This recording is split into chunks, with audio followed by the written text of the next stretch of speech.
Discussion होगा doubt में, ठीक है, और मॉड्यूल का डिस्कशन हो जाएगा, टाइम मिलता है तो। और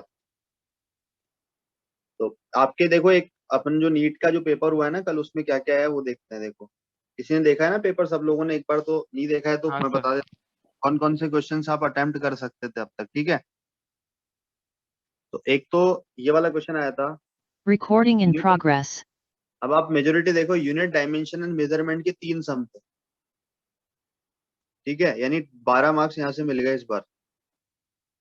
और मैंने जैसे आपको कहा इंस्ट्रूमेंट हमेशा आता है, ये बात बोली गई थी ना, हमेशा इंस्ट्रूमेंट का सम मिलता ही मिलता है। तो वो इस बार भी आया था और बहुत सिंपल पूछा था, ठीक है। तो एक सम तो ये था, आपसे बोला था एनर्जी अपॉन ग्रेविटेशनल कांस्टेंट की डायमेंशंस क्या दे रही होगी। ऑप्शन दे रखे थे हमें, एनर्जी और इसकी ग्रेविटेशन कांस्टेंट। देखो, ग्रेविटेशन कांस्टेंट को पहले हम देखें, F is equal to G m1 m2 by r square होता है क्या? Yes sir. यहाँ से g का value FR square by m1 m2 हो जाता, तो हमने यहाँ पे रख दिया g का वैल्यू रख दिया FR स्क्वायर, और ऊपर चला जाता है m1 m2। अब है ना, आपको सीधा कहा है एनर्जी में आपको कुछ भी लिख सकते हो आप, एनर्जी आपकी इच्छा है। आपको mgh याद आ रहा तो आप mgh से कर दो। मैं mgh इसलिए लिख रहा हूँ क्योंकि देखो लेंथ की डायमेंशन भी मिल गई, मास की डायमेंशन भी है, और जी से एक्सलेशन का डायमेंशन, फोर्स वाले में कुछ एडजस्टमेंट हो सकता है।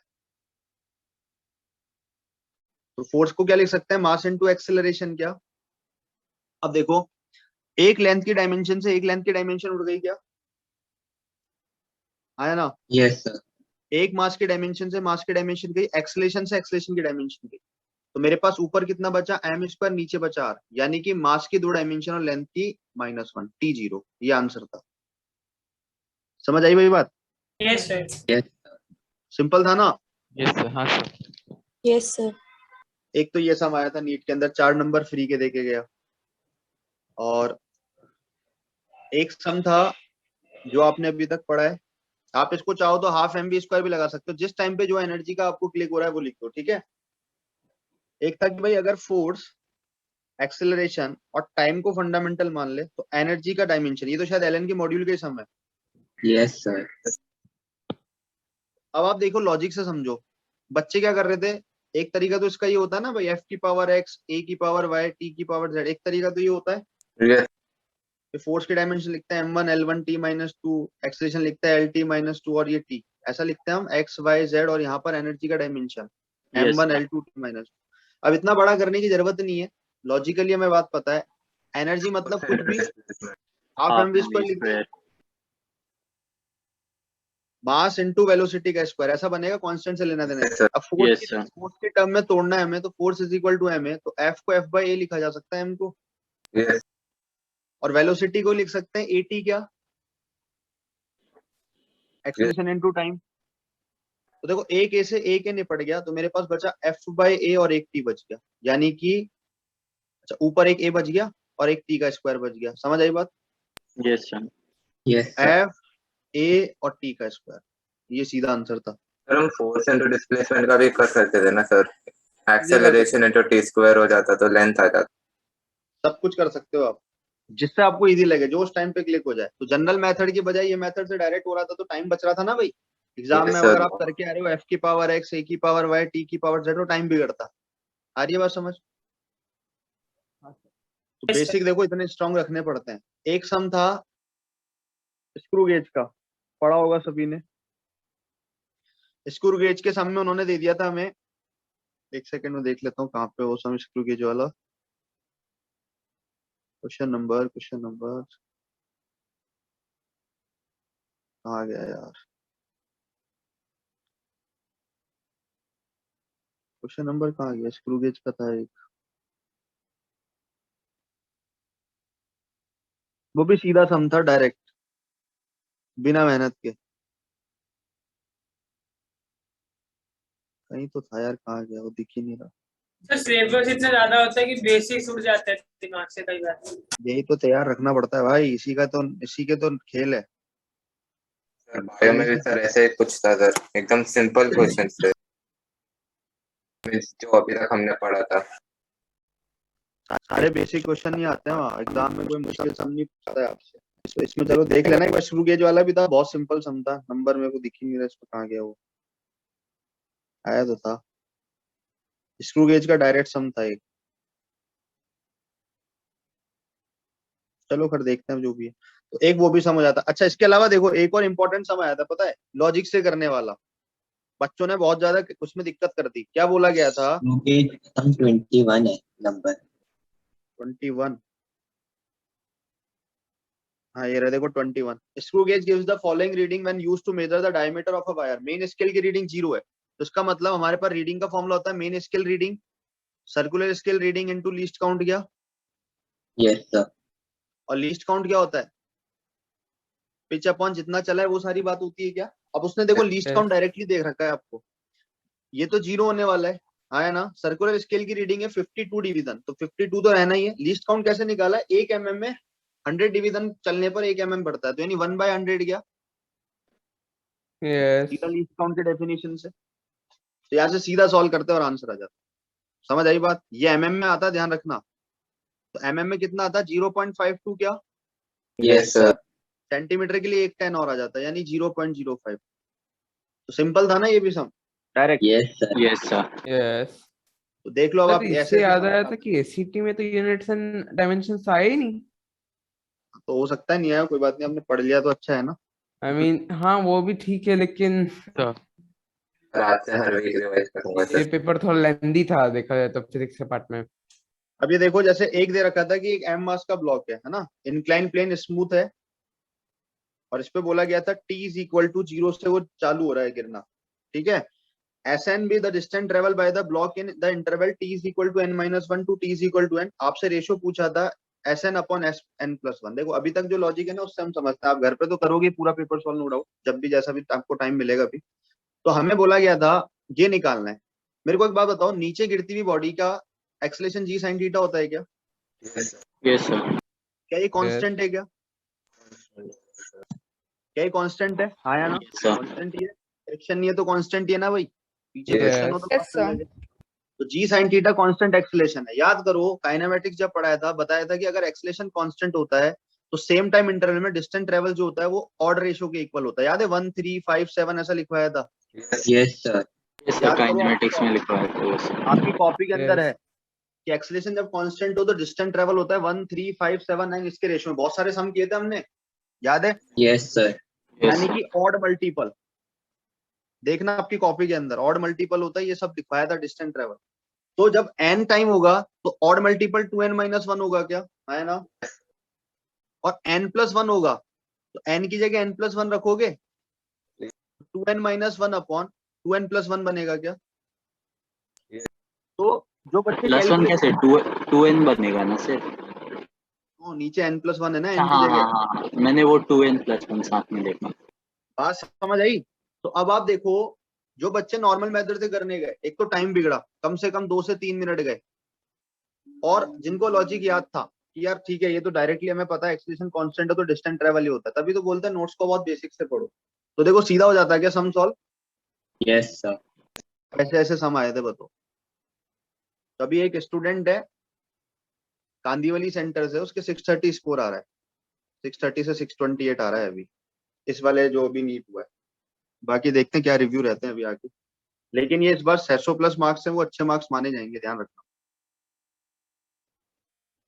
तो ऐसे ऐसे सम आए थे भाई, बहुत इजी पेपर था, मतलब इजी तो नहीं कह सकते, बच्चों के पॉइंट ऑफ व्यू से थोड़ा टफ था, सर लेकिन देखा ठीक, है तो ये इजी तो था लेकिन साथ में थोड़ा लेंदी भी फिजिक्स पार्ट में। लेंथी पेपर था बस ये कह सकते हो, लेकिन लॉजिकल पेपर था। हाँ जो जुगाड़ होता है मतलब ना, सर बात ये है कि टाइम मैनेजमेंट करना थोड़ा मुश्किल था इस बार और पिछले मेनली पेपर में भी। जुगाड़ पे पेपर था ये। एक्चुअली क्या है, अगर आपने नॉर्मल मेथड से करने गए तो बहुत दिक्कत थी, जुगाड़ अगर जिसको आते थे ना बीच बीच के, वो जुगाड़ से बहुत जल्दी पेपर हुआ। सर देखा इस है बार तो जो वेटेज रहा उसमें मैं नॉर्मल मेथड ही काइनेमेटिक्स के यूज 2 किया। सम आ गए।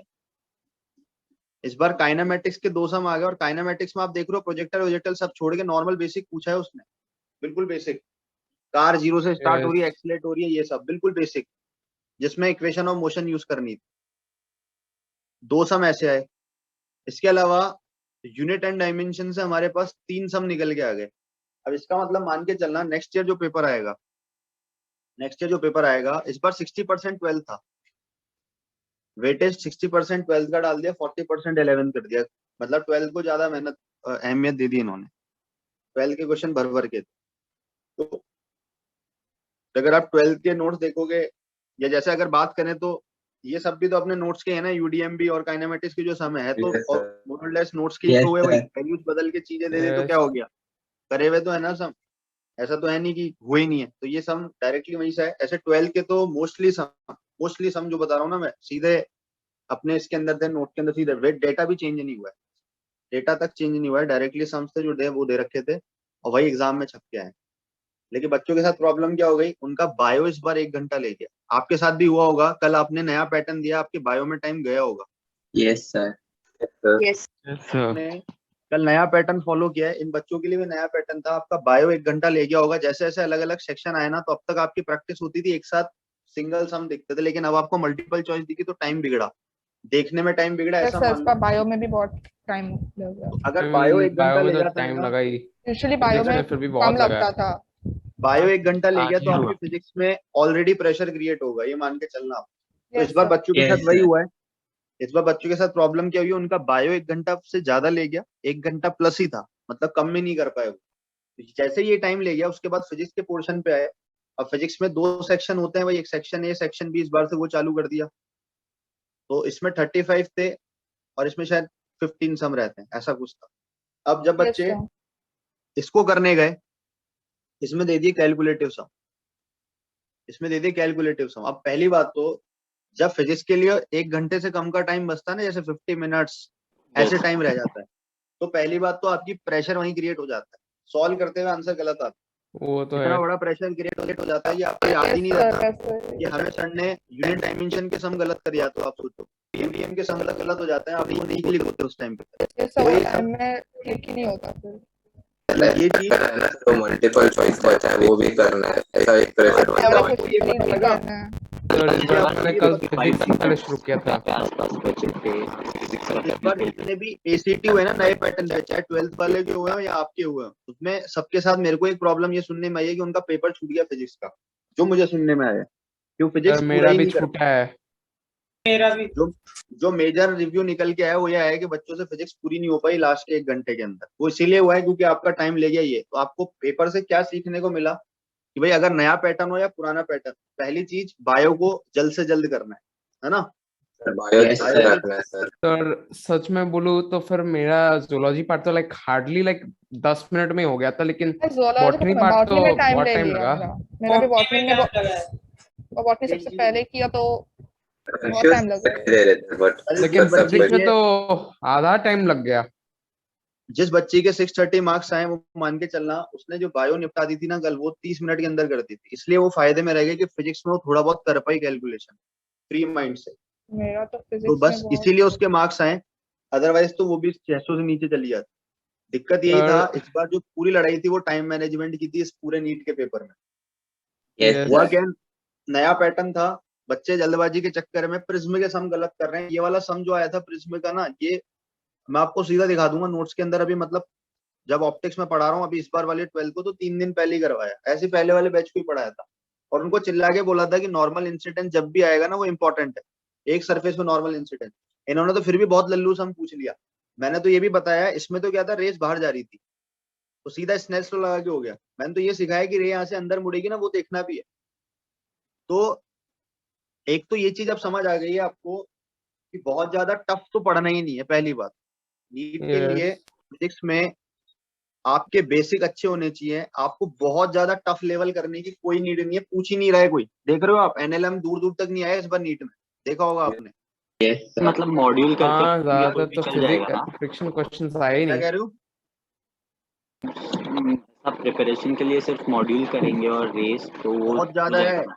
मॉड्यूल बहुत ज्यादा है, रेस भी नहीं करनी है। मैं यही तो समझाने की कोशिश कर रहा हूँ आपको। लोग चिल्ला चिल्ला के कह रहे हैं कि एनसीईआरटी से पेपर आया। अरे यार अब आप बताओ मुझे, अगर मैं आपसे बोलूँ यूनिट डायमेंशन का ये वाला सम आया, तो ये तो एनसीईआरटी क्या होता है, ये तो बेसिक है ना, ये तो हर जगह पढ़ाया जाएगा, है ना। या आप महाराष्ट्र स्टेट बोर्ड देखोगे उसमें भी मिलेगा। जो चीज बेसिक है वो तो हर बुक में मिलेगी ना भाई, चाहे एनसीईआरटी हो या कुछ हो। यस उसको रिलेट करना नहीं मिले एनसीईआरटी तो से। प्रॉब्लम। बेसिक जो है ये तो सब में आएगा। आप मुझे ढूंढ के बता दो एनसीईआरटी में ये वाली प्रॉब्लम। अगर जो लोग कह रहे हैं ना कि भाई एनसीईआरटी से पेपर आया, एक ऐसे 2 सम आए थे, ये सम आप ढूंढ के दिखा दो एनसीईआरटी में। लेकिन ये मैं एग्जैक्ट डेटा वाला ये वाला सम ये आपको नोट्स में दिखा सकता हूँ, परसों ही करवाया है। सेम सम था, ऐसा डी निकालना था। इस बार वाले 12th को जैसे पहले वाले बैच को तो अलग पहले करवा दिया गया था। लेकिन अब दिक्कत क्या थी, जो हमने पढ़ाया ऐसे 2 कॉन्वेक्स लेंस, एग्जाम में आ गया एक कॉनकेव। अब इतना तो चेंज चलता है ना यार, Yes, इतना sir. तो चेंज चलता है। फोकल लेंथ की वैल्यू पॉजिटिव नेगेटिव लेनी, कॉन्वेक्स की पॉजिटिव होती है, कॉनकेव की नेगेटिव होती है। अब इतना चेंज तो चलता ये है। सब वो तो हाँ, Value को फोकल पढ़ेगा, लेंथ चेंज हो रहा है, सम तो सेम ही है। प्लस का माइनस नहीं लिख सकते। फॉर्मूला में अगर आपको सीधा दे दूं कि भाई देख फॉर्मूला याद रख 1/f1 1/f2, और ये मैंने सीधा फॉर्मूला लिखवा रखा है। अब आप इसमें f1 पॉजिटिव है, अब जब मैं दोनों लेंस कॉन्वेक्स कराता था तो f2 भी पॉजिटिव होता था, तो दोनों वैल्यू पॉजिटिव रखनी होती थी। अब इस बार क्या हुआ, बस f2 को नेगेटिव रखना था, तो कैलकुलेशन चेंज होगी ना भाई, ये प्लस बनेगा ये माइनस बनेगा। Yes, sir. अब बच्चे इतने भी नहीं कर पा रहे, इतना रट के जा रहे हैं कि सीधा ऐड होगा ये होगा। अब यार इतना थोड़ी ना होता है, इतना तो थोड़ा सा बेसिक होता है। अब आप बोलोगे कि सर ये चीज अलग आ गई, तो ये टफ थोड़ी ना हुई, ये तो बेसिक है ना, यही तो चेक कर रहा है वो आपको कि आप कितना same to present same questions कैसे मिल सकते सर? ये इसलिए बहुत अच्छे अच्छे टॉपिक छोड़ दिए गए। मैं आपको बता रहा हूँ, जो मेजर टॉपिक होते हैं ना, मेजर 11th और 12th के, वो इन्होंने हाथ नहीं लगाए इस बार नीट में। कौन कौन से मेजर?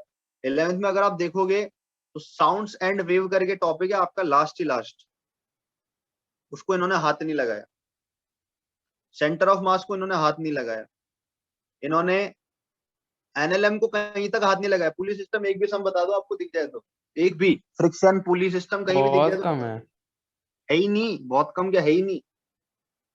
हमने तो सॉल्यूशन बना के दिया है ना, पता है एक भी सम नहीं है एनएलएम का, Yes, sir. Zero. Okay, zero sum आया एनएलएम का, जीरो। एक भी टू ब्लॉक स्प्रिंग पुली कुछ भी नहीं आया है, पूरा फ्रेश जीरो। तो मतलब समझ गए ना आप, आपको पढ़ना क्या है, किस डायरेक्शन में आपको तैयारी करनी है। आपको अपने बेसिक्स स्ट्रॉन्ग रखने, सम्स नॉर्मली आते हैं। पेपर का अगर बात करें तो पेपर नॉर्मल था, बच्चे फंसेगा कैलकुलेशन में या लॉजिक लगाने। जो सीधा फॉर्मूले रट रट के गए उनकी हो गई गड़बड़, उनसे हो गई गड़बड़। सर उनको देखा वहाँ जाए तो फिर एग्जाम में जो क्वेश्चंस आते हैं वो डेफिनेटली नए आते हैं एकदम, मतलब उसका डेटा भी अलग होता है, उसका सिचुएशन भी अलग होता है, इसलिए हमें अपना अप्रोच लगाना पड़ता है उसमें नया करके वो सोच चाहता है के। पूरा पेपर नया आएगा, ये बता दूं मैं। बस ये चीज है कि थोड़ी बहुत चीजें आपको डायरेक्ट मिल गई है। जैसे आप देखो एक 26 सम था, हालांकि वो 12th का टॉपिक है, नो डाउट 12th का टॉपिक है, छोड़ो, ईएम वेव का टॉपिक है वो।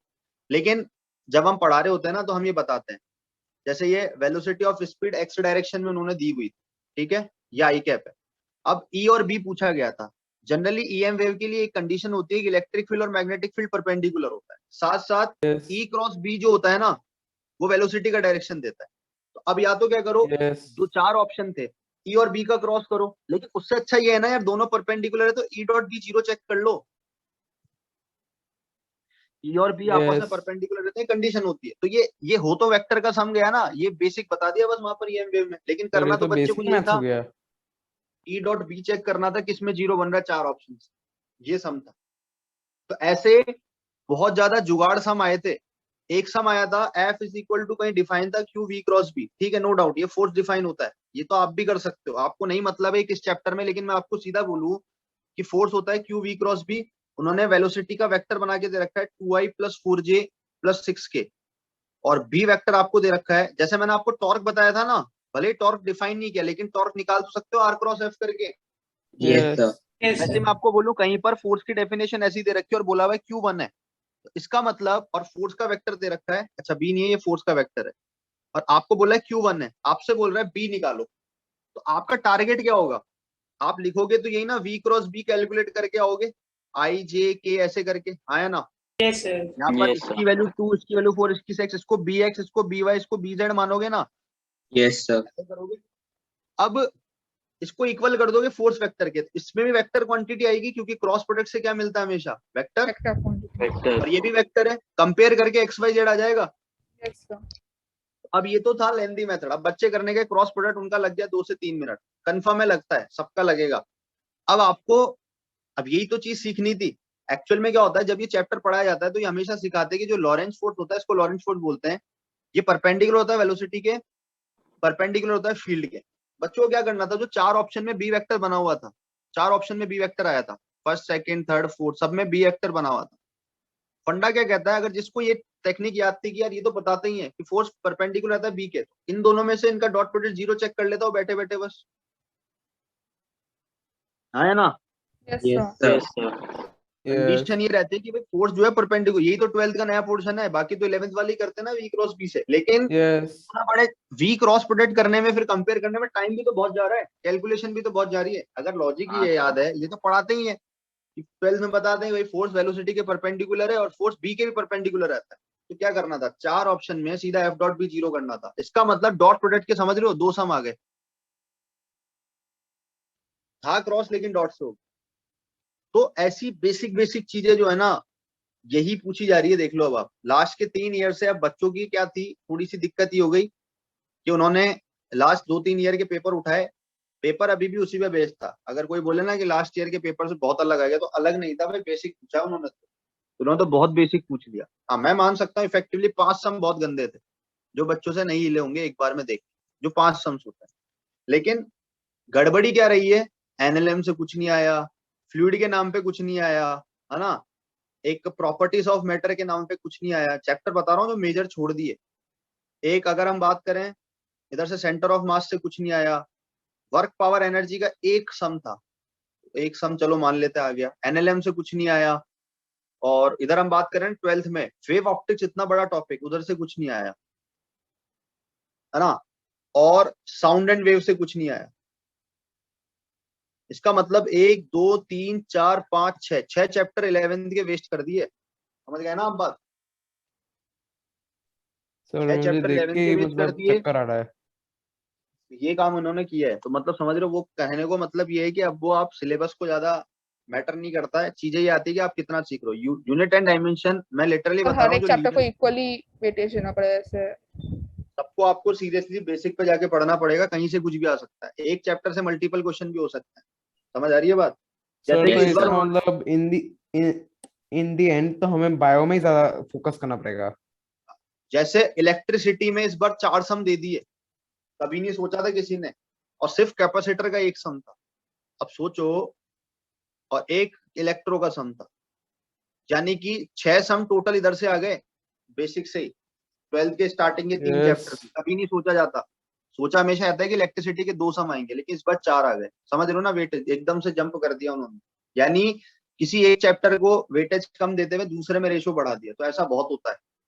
तो यानी कि अब हमें ये ध्यान रखना है, यूनिट डायमेंशन तो आप लिटरली सोचो, जो ड्रॉपर बैच होते हैं, जो 12th कर चुके होते हैं, वो ड्रॉपर बैच कभी भी यूडीएम बेसिक मैथ्स ये थोड़ी ना पड़ता है, आपको ही पता होगी ये बात। काइनेमेटिक्स इन पे टाइम खर्च ही नहीं करता ना वो, क्योंकि ऑलरेडी भाई उसको 1 साल के अंदर 11 12 दोनों करनी, उसको 11th भी करनी है, उसको 12th भी करनी है। तो उसको अगर ये सब पढ़ाने बैठ गए तो टाइम चला जाएगा। यू समझ रहे हैं बात, मेजर टॉपिक रह जाएंगे। यस तो वो जो लीडर का बच्चा है, वो क्यों, हमेशा ध्यान रखना, जो करंट पोजीशन में बच्चे होते हैं, जो 12th अपीयरिंग होते हैं, वो जब नीट में बैठते हैं उनसे क्यों थोड़ा पीछे हो जाता है, क्योंकि 12th वाला ये सब पढ़ के बैठा होता है। आ रही ना बात समझ, इनका सबका रिवीजन करके बैठा होता है, लेकिन लीडर वाला बच्चा 1 साल के अंदर इनको हाथ भी नहीं लगाता। और होता क्या है, इस बार इन तीनों से ही कम से कम 7 सम्स आ गए अप्रोक्स, तो 28 मार्क्स पहले ही पीछे हो गया वो। समझ रहे हैं बात आप, ऐसा यस और सब्जेक्ट में भी हुआ होगा। तो ये बहुत देखा जाता है, इसलिए मैं कहता हूं अब मान के चलना, काइनेमेटिक्स में प्रोजेक्टाइल के बेसिक सम पूछते, बेसिक ही है वो, बिल्कुल बेसिक, किस पॉइंट पर हाईएस्ट वेलोसिटी होगी, ज्यादा टफ नहीं पूछते, ये मान के चलना आप। और मोशन अंडर ग्रेविटी, ये सब बाकी रह गया अभी। और हमने तो क्या क्या पढ़ लिया पता ही होगा आपको, मोशन अंडर ग्रेविटी में भी स्टोन प्रॉब्लम, ये प्रॉब्लम कितनी कहे ना हम तो डेप्थ में। तो यस वो सब इफेक्टिवली तभी काम का रहेगा जब आप रेगुलर पढ़ रहे हो, क्योंकि कभी भी कुछ भी आ सकता है और एक ही बार किस्मत मौका देगी। उस टाइम अगर आप फुल प्रिपेयर्ड हो तो मान के चलना आपका सिलेक्शन रैंक तक पहुंच जाएगा। क्योंकि बच्चे जो गलती करके आते हैं वो यही करके आते हैं कि उनका रिवीजन फाइनली वो ढंग से नहीं करते, वो हमेशा कंपैरिजन में रिवीजन करते हैं। अब वो पता नहीं उनको ज्ञान कौन दे देता है, वो हमेशा क्या करते हैं, कंपेयर करके पढ़ते हैं कि लास्ट ईयर अच्छा ये आया था तो इस बार ऐसा आ सकता है, लास्ट ईयर इससे ये आया था अच्छा ऐसा। मैं कहता हूँ हमेशा आप इस चीज को भूल जाओ, आपको मैं हमेशा ये कहता आ रहा हूँ, हर बार फ्रेश क्वेश्चन सामने होगा, आपको उसकी अप्रोच आनी चाहिए। क्योंकि मैं अगर आपको 1000 सम भी करवा रहा हूँ तो मैं गारंटी नहीं ले सकता कि इसके बाद का जो अगला सम होगा वो इनमें से आए, कोई गारंटी नहीं है। वो एक सम अलग ही होगा, लेकिन हाँ उनका बेसिक इसके साथ ही होगा। समझ रहे हैं बात। तो हमें बेसिक्स पे काम करना है, हमें अप्रोच पे काम करना है, हमें ये पता होना चाहिए। एक तो टाइम मैनेजमेंट, जो मैं आपको कहता हूँ ना 20 सेकंड 45 सेकंड, जिसने ये चीज पर सम में लगाना सीख लिया, कैलकुलेटिव सम में इतना टाइम और नॉर्मल सम में 20 सेकंड, वो मान के चलना हमेशा जीत में रहेगा। जो अगर अभी से टाइम मैनेजमेंट पे काम नहीं कर रहा है, 1 घंटे में 20 क्वेश्चन सॉल्व कर रहा है, तो वो समझ जाना आगे गेम बजेगा, बहुत ज्यादा दिक्कत आई, क्योंकि प्रेशर इतना क्रिएट होता है ना, मैंने आपको बता ही दिया। हम कब कंफर्ट जोन में चले जाएंगे, जब हमारा बायो 30 से 40 मिनट में हो जाए, 40 मिनट मैक्स है बायो में। अगर इतना हो जाए तो 1 घंटे 20 मिनट हमें फिजिक्स के लिए निकालने फ्रेश, ताकि जो 20 मिनट आपके एक्स्ट्रा है ना सोचने के, गलत कैलकुलेशन के, ताकि आपसे 45 सम्स इजीली 1 घंटे में हो पाए। अदरवाइज अगर आपने छोड़ा ही 1 घंटे है, तो ये मान के चलना आपके पास इफेक्टिव टाइम तो 40 मिनट्स है, क्योंकि 20 मिनट आपके सोच विचार क्वेश्चन को देखने में, कैलकुलेशन मिस्टेक इसमें जाएगा, 40 मिनट इफेक्टिवली आपकी सही कैलकुलेशन में जाएगा। तो 40 मिनट में 45 सम्स प्रैक्टिकली मेरे अकॉर्डिंग पॉसिबल नहीं है। समझ गए बात? तो और अभी तो सर ऑप्शनल भी आ गया ना, तो वो भी देखना पड़ेगा और एक्स्ट्रा। वो भी रीड करना होता है। इसलिए वो भी हर बार मैं क्या कहता हूँ आपको कि आप पेपर देने टाइम आप मार्क्स मत देखो, आप किसको देखो, आप टाइम मैनेजमेंट को देखो कि अगर आप वो सही कर पा रहे हो क्या, क्योंकि अगर वो सही हुआ ना तो आपका सब कुछ सही हो जाएगा अपने आप। सर अगर आपका वैसे टाइम मैनेजमेंट सही नहीं है, साथ साथ सर आप वो कैलकुलेशन उलझे हुए हो, तो आपकी गड़बड़ चालू हो जाएगी। आपको तुरंत क्वेश्चन देख के एक बार थीम समझ आनी चाहिए, आपके क्लिक हो जाना चाहिए कि यार इसमें तो ऐसा ही फंडा लगेगा, वो तो फंडे वैसे आपको तैयार क्वेश्चन करने हैं। करते समय थिंकिंग टाइम मतलब कितना होना चाहिए, मतलब क्वेश्चन सोचने और कैसे करना होता है वो कितना होना चाहिए वो मतलब? वो प्रैक्टिस पे डिपेंड करता है। देखो अगर मैं आपको ये कह रहा हूँ, अभी जो आपके हाथ में है ना, फर्स्ट मॉड्यूल अपना हो चुका है, समझ रहे हैं बात? फर्स्ट मॉड्यूल मान के चलो आपके टाइम में जो नीट होगा, जब भी आप नीट दोगे, आप शायद 2023 में दोगे ना, इतने में दोगे ना आप। तो सर सर फर्स्ट मॉड्यूल का मतलब है आपके पास नीट में स्कोर करने की बात बता रहा हूं मैं, कम से कम 40 मार्क्स हैं हाथ में, 40 नहीं तो 30 मान लो आप। तो आप सोच लो 30 मार्क्स को आपको सिक्योर करना है, तो आप क्या करोगे? आप पूरा पूरा बेसिक तैयार करोगे, मॉड्यूल्स मल्टीपल टाइम सॉल्व होनी चाहिए। मॉड्यूल में भी जिन बच्चों को फिजिक्स में थोड़ा बहुत भी डर बन रहा है, वो सिर्फ एक्सरसाइज 1 सॉल्व करें, सिर्फ एक्सरसाइज 1 तक सॉल्व कर ले, इनफ है। क्योंकि बाकी का काम आपको पेपर सिखा देगा, जो एलएन के पेपर होते हैं ना भाई, बाकी के अगर एक्स्ट्रा क्वेश्चन वगैरह हुए वो आपको पेपर सिखा देगा। टाइम है तो आप 2-3 भी करो, लेकिन 1 सबको करनी है, मान के चलो मेजोरिटी सब बच्चों को 1 तो करनी है। एक्सरसाइज 1 सबकी सॉल्व होनी चाहिए कम से कम 2-3 बार। जब भी आप प्रैक्टिस करते हो बार बार आपको यही सॉल्व करना है, 2 से 3 बार। इतने अच्छे से कर लेना है कि सम्स की हर एक लैंग्वेज को देख के पढ़ लो, नोट्स के हर एक पॉइंट को। ऐसा नहीं है कि जो काम का नहीं है उसको छोड़ दिया, नोट्स के सारे पॉइंट, जितने भी पॉइंट होते हैं ना, एक एक पॉइंट को बेसिक से पढ़ना है, बेसिक से बिल्कुल। और वो सब होने के बाद आपको काम समझ आएगा कि हाँ यार बिल्कुल इतना काम हमें करना है। नोट्स के हर एक सम, जैसे मैंने अभी आपको बताया एक्सीलरेशन कांस्टेंट पे जो डिस्टेंस ट्रेवल का सम था, देखा आपने?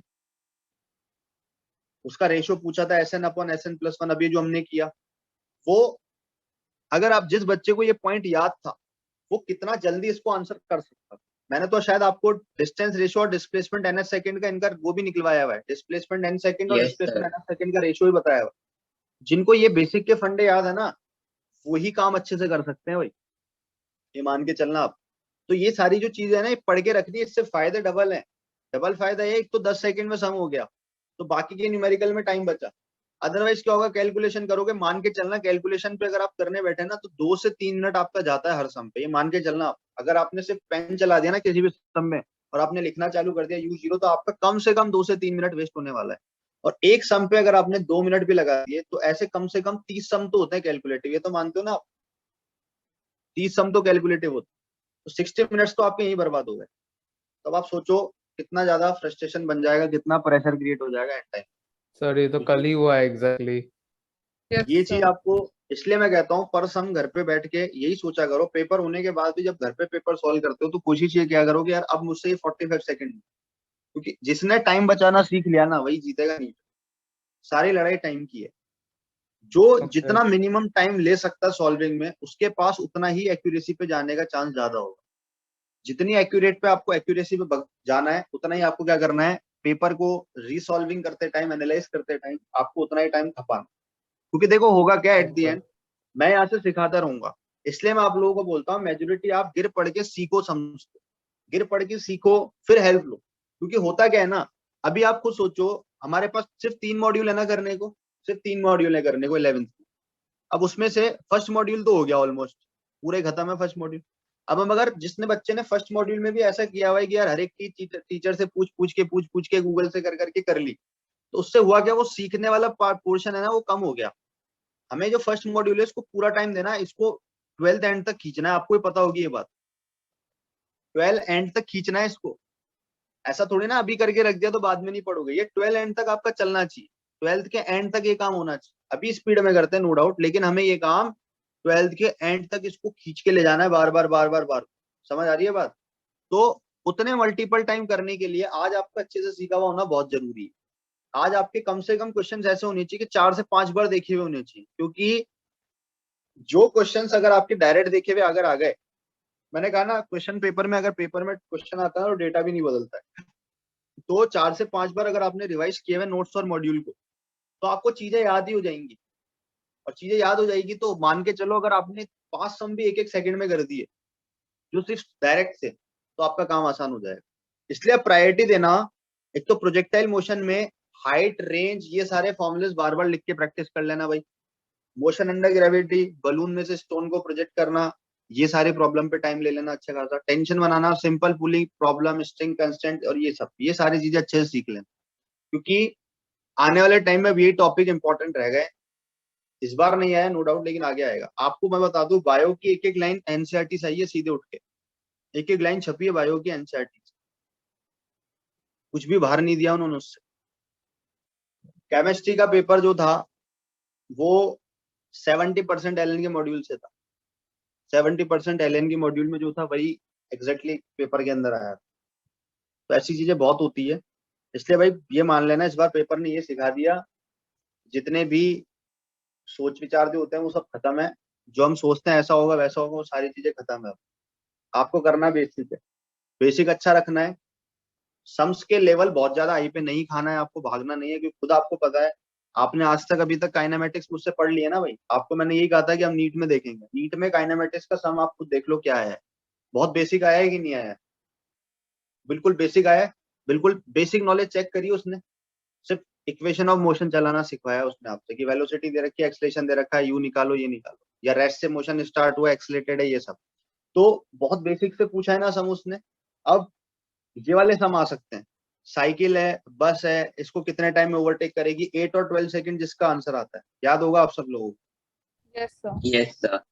ऐसे सम की इंपॉर्टेंस बढ़ जाती है आने वाले टाइम में, मान के चलना आप, क्योंकि वो इन्हीं पे खिलवा रहे हैं आपको, बेसिक पे काम करवा रहे हैं ना। उन्होंने रिलेटिव पूछा दूर दूर तक, ना उन्होंने ये दो प्रोजेक्टाइल आपस में कोलाइड कर रहे हैं ऐसा कुछ पूछा। तो ये तो उनको ही पता है कि यार सम देना है हमें 1 या 2 काइनेमेटिक्स का।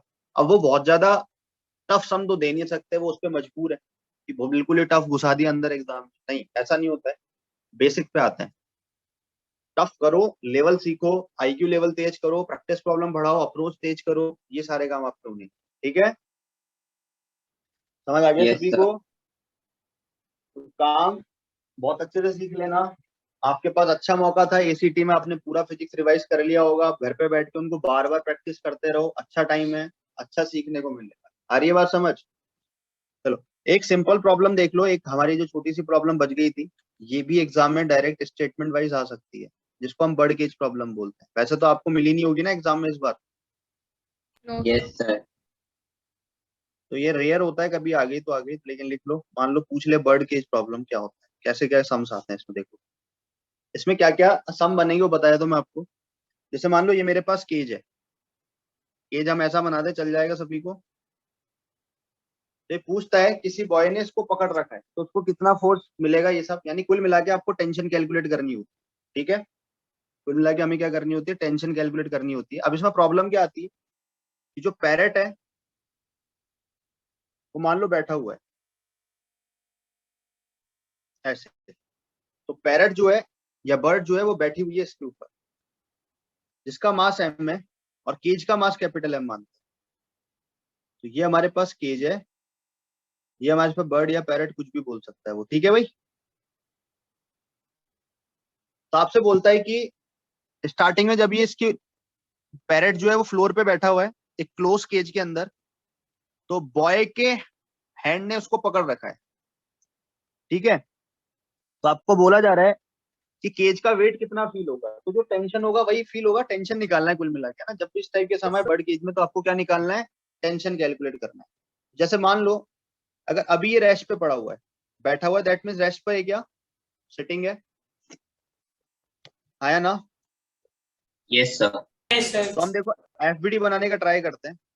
यहाँ पर मान लेते हैं बर्ड है, इस तरीके से बना देते हैं हम एम मास। तो क्या क्या लग रहे होंगे देखो, एक तो एमजी लग रहा होगा क्या नीचे की तरफ, एक केज ने इसको नॉर्मल दिया होगा, हाँ या ना, केज ने नॉर्मल दिया होगा। यहाँ तक बात समझ आती है। Yes sir. अब देखो क्लोज केज जो है ना, तो क्लोज केज के अंदर एयर फिल होती है। क्या होती है, पूरे के अंदर एयर होती है कांस्टेंट वॉल्यूम के साथ। तो एयर इसके ऊपर लगा रही होती है अपथ्रस्ट। तो ये एयर के ऊपर जो अपथ्रस्ट लगाएगा वो उसका रिएक्शन पेयर होगा क्या, बोलो। एयर ने इसको दिया, इसने एयर को दिया, आया ना। अच्छा, और कौन से फोर्स होंगे, नॉर्मल केज के सरफेस ने इसको दिया तो इसने नॉर्मल केज पे लगाया होगा क्या। यहां तक बात क्लियर है क्या, यस और no. Yes sir. Yes sir. और इस केज का मास एम है तो इस केज का एमजी भी नीचे होगा क्या। केज का अगर मास है तो केज का एमजी भी नीचे की तरफ होगा। यही सारे फोर्सेस होंगे, और कुछ तो नहीं बचा। वापस सुन लो, बर्ड का एमजी, बर्ड को जो केज ने सरफेस ने नॉर्मल दिया होगा क्योंकि बैठा हुआ है तो कांटेक्ट है, तो नॉर्मल फोर्स ऊपर, नॉर्मल का रिएक्शन केज के ऊपर नीचे। हवा अंदर, पूरे के अंदर कांस्टेंट वॉल्यूम में एयर फिल है। जब भी क्लोज केज बोले तो मान के चलना एयर है, तो एयर का अपथ्रस्ट ऊपर, तो इसने एयर के ऊपर अपथ्रस्ट लगा दिया होगा नीचे, नॉर्मल का रिएक्शन पेयर है। और इस केज का मास एम है तो एम, इतने ही फोर्स होंगे क्या, है ना। Yes sir. Yes, sir. अब अगर मैं इस पूरे को सिस्टम मान लूं, सिस्टम अगर मानूंगा तो टेंशन फोर्स देखो किससे बैलेंस होगा। देखो अपथ्रस्ट इंटरनल फोर्स बन गया क्या, यू से यू निपट जाएगा, आया ना। नॉर्मल भी एन से एन निपट जाएगा। तो सिर्फ एम जी और एम प्लस जी ऐसे दिखेगा, तो यानी हम ऐसा लिख सकते हैं कि जो वेट फील होगा वो इसके इक्वल होगा। यहां तक बात क्लियर है। अगर मैं इस पूरे को सिस्टम मान लूं तो एम जी और एम जी दिखेगा, नॉर्मल से नॉर्मल इंटरनल, अपथ्रस्ट से अपथ्रस्ट इंटरनल। क्लियर है बात, यहां तक बात दिक्कत है। जब रेस्ट पे बैठा हुआ है तो ये केस है, फर्स्ट केस ही आता है, ठीक है। सेकंड केस देखिए, अब केसेस यहां से बनना स्टार्ट होते हैं। केज के अंदर जो बर्ड है वो ऊपर की तरफ उड़ गई है और कांस्टेंट वेलोसिटी से उड़ रही है। क्या लिखेंगे हम, किससे उड़ रही है, bird Constant velocity. starts flying with a constant speed। ऐसे सम आ सकते हैं बना, कांस्टेंट स्पीड है। तो देखते हैं पहले फोर्सेस बनाते हैं, देखो क्या क्या होंगे। अगर ये उड़ रहा है ऊपर की तरफ तो एक तो हवा का अपथ्रस्ट होगा क्या, आया ना। एक इसका खुद का एमजी होगा क्या, यहां तक बात क्लियर है। Yes sir. एक अपथ्रस्ट का रिएक्शन पेयर कहाँ गया होगा, एयर के ऊपर, और एक स्केज का एमजी, यही होंगे फोर्सेस। और अगर ये कांस्टेंट वेलोसिटी से उड़ रहा है मतलब इसका एक्सीलरेशन कितना है, जीरो। जीरो। और जैसे एक्सीलरेशन जीरो होता है तो हमारे पास पूरा फायदा है इसको बैलेंस करने का, यू एम जी के इक्वल क्या, आया ना। टेंशन को अगर मैं देखूं, टेंशन वगैरह को देखूं तो टेंशन किसके इक्वल होगा, U plus capital M G, upthrust जो आया होगा और नीचे एम जी लग रहा होगा। तो यहां से आप ऐसा लिख सकते हो एम प्लस एम इंटू जी, यानी सेम वेट फील होगा क्या जो पहले हो रहा था अगर ये उड़ने लग गया कांस्टेंट वेलोसिटी से, आया ना। यस हमने सर। क्या करा, दोनों की अलग एफबीडी बना दी, एक इसकी एफबीडी बना दी और एक केज की अलग एफबीडी बना दी। तो इसकी जब आपने अलग एफबीडी बनाई तो इस पे यू था और इस पे एमजी था क्या, और एक्सलेशन कांस्टेंट था, तो यू एमजी के बराबर, आया ना। और केज को अगर देखें तो टेंशन था, एक अपथ्रस्ट आया होगा और एक एमजी नीचे की तरफ। जो टेंशन होगी वो यू प्लस कैपिटल एमजी, क्या समझ आ गई बात। तो यानी कि हम ऐसा बोल देंगे इस कंडीशन में, यानी पहले जो सिटिंग में था उसका जो टेंशन और अभी जो टेंशन है वो दोनों सेम ही होगा क्या। तो अगर Yes, sir. पूछे बॉय को वेट कितना फील होगा तो आप बोलोगे अनचेंज, आया ना। अगर कांस्टेंट वेलोसिटी से मूव कर रहा है तो रिमेन सेम। यहां तक बात समझ आ गई। अब बात आती है, अगर ये पैरेट एक्सेलरेट करने लग जाए हवा के अंदर तो क्या होगा, देखते हैं। देखो वापस फोर्सेस बना के, ऊपर की तरफ यू, नीचे की तरफ एम जी, और मान लो ये नीचे की तरफ एक्सेलरेट हो रहा है, नीचे की तरफ एक्सेलरेट होता हुआ आ रहा है। इसका रिएक्शन पेयर यू इधर गया होगा और एक mg नीचे की तरफ, ये कैपिटल mg होगा क्या? तो वापस एफवीडी बनाते हैं अलग अलग और ऊपर टेंशन। तो अगर मैं इसकी बात करूं बर्ड की या पैरट की, अब देखो नीचे भी एक्सलेट हो सकता है, ऊपर भी हो सकता है। आ रही है बात समझ? लिखा हुआ आएगा कि डाउनवर्ड डायरेक्शन में एक्सलेट हो रहा है, ऐसा लिखा हुआ आएगा, तो आप समझ जाओगे ना एक्सलेशन ऊपर नीचे कुछ भी हो सकता है। अभी हमने माना जब वो डाउनवर्ड एक्सेलरेट है, ऐसा ही लिखा हुआ आएगा लैंग्वेज में, ठीक है। Yes sir. अगर पैरट या बर्ड डाउनवर्ड एक्सेलरेट है ऐसा दे रखा है, तो आप खुद बताओ इसके लिए क्या लिखोगे equation? mg minus U is equal to ma, क्या यस है ना?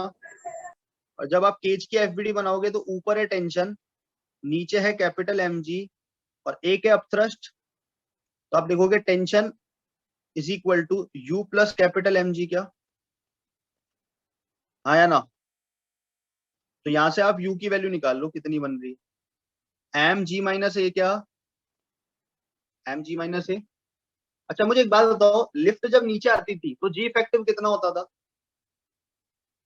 लिफ्ट का एक्सेलरेशन अगर नीचे की तरफ है ए, तो जी इफेक्टिव कितना होता था? G minus A. G minus है। अभी भी वही लग रहा है क्या? लिफ्ट प्रॉब्लम की तरह, आया ना? Yes, sir. Yes, sir. Relate करके पढ़नी है चीजों को, ध्यान रखना। तो ये हमारे पास आ गया कैपिटल mg और u की वैल्यू रख दी हमने m g माइनस है। यहां तक क्लियर? कोई दिक्कत?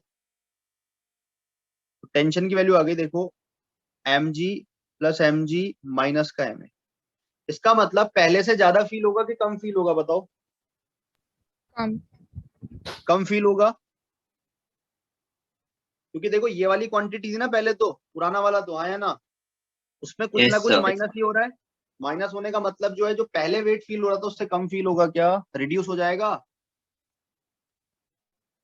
Yes. सर आपने एक्सेलरेशन नीचे की तरफ क्यों दिखाया है? बोला है उसने कि नीचे की तरफ डाउनवर्ड है, मैंने देखो लैंग्वेज में भी लिखा है डाउनवर्ड एक्सीलरेट अगर हो रहा है। Okay sir. दूसरा केस क्या हो सकता है लास्ट एंड फाइनल, अगर वो Upward Upward acceleration. Upward accelerate होगा तो क्या चीज चेंज होगी बताओ? जी इफेक्टिव कितना हो जाएगा? ऐसे हो जाएगा। Sir, G G effective plus G A plus हो A। जाएगा. G plus जो A. तो mg प्लस ma लिख दूं डायरेक्टली, चलेगा? Yes, sir. तो क्या हो जाएगा? बढ़ जाएगा, Yes, sir. Yes, sir. यानी लिख देंगे हम इंक्रीज्ड। समझ आ गई ना? बर्ड केज प्रॉब्लम इतनी सी है, इसी पे हम आते हैं, 4-5 में से कुछ भी घुमा के पूछ लेगा वो। ज्यादातर इंपॉर्टेंट है, वो बोलेगा आपसे कांस्टेंट वेलोसिटी वाला, ये काफी इंपॉर्टेंट होता है। कांस्टेंट वेलोसिटी से पूछेगा जिसमें रिमेन सेम है, ठीक है। Yes, sir. तो आप डेटा चाहें तो डायरेक्ट भी याद रख सकते हैं। बर्ड केज प्रॉब्लम में ये ध्यान रखना, ठीक है। सर स्क्रॉल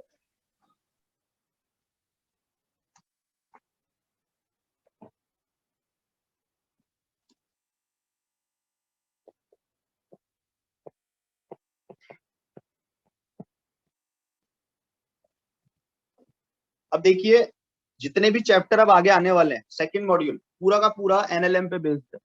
जिसको एनएलएम आता है वो इजीली सारे सम कर लेगा। जिसको एनएलएम अगर आता है, स्यूडो फोर्स, ये फोर्स, सारी चीजें पता है, तो वो सारे काम कर लेगा अभी बैठ के, ठीक है। देखते हैं कितने लोगों को एनएलएम के कॉन्सेप्ट आते हैं। एनएलएम के कॉन्सेप्ट बढ़िया रखना, आगे तक काम आएंगे, बहुत ज्यादा इंपॉर्टेंट है।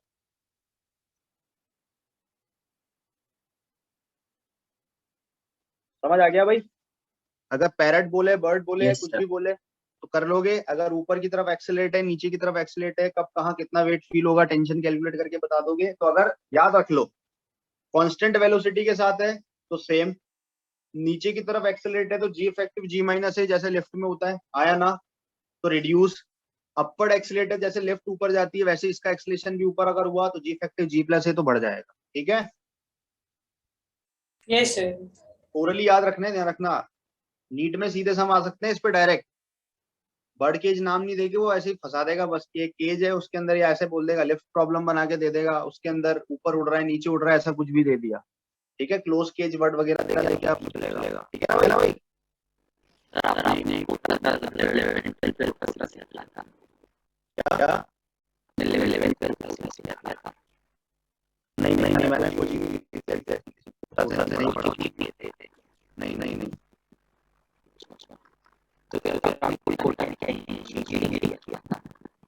तो कोटा मैंने पढ़ाया मैंने ज्वाइन किया था कोटा के अंदर। स्टार्टिंग मेरी वहां से हुई थी।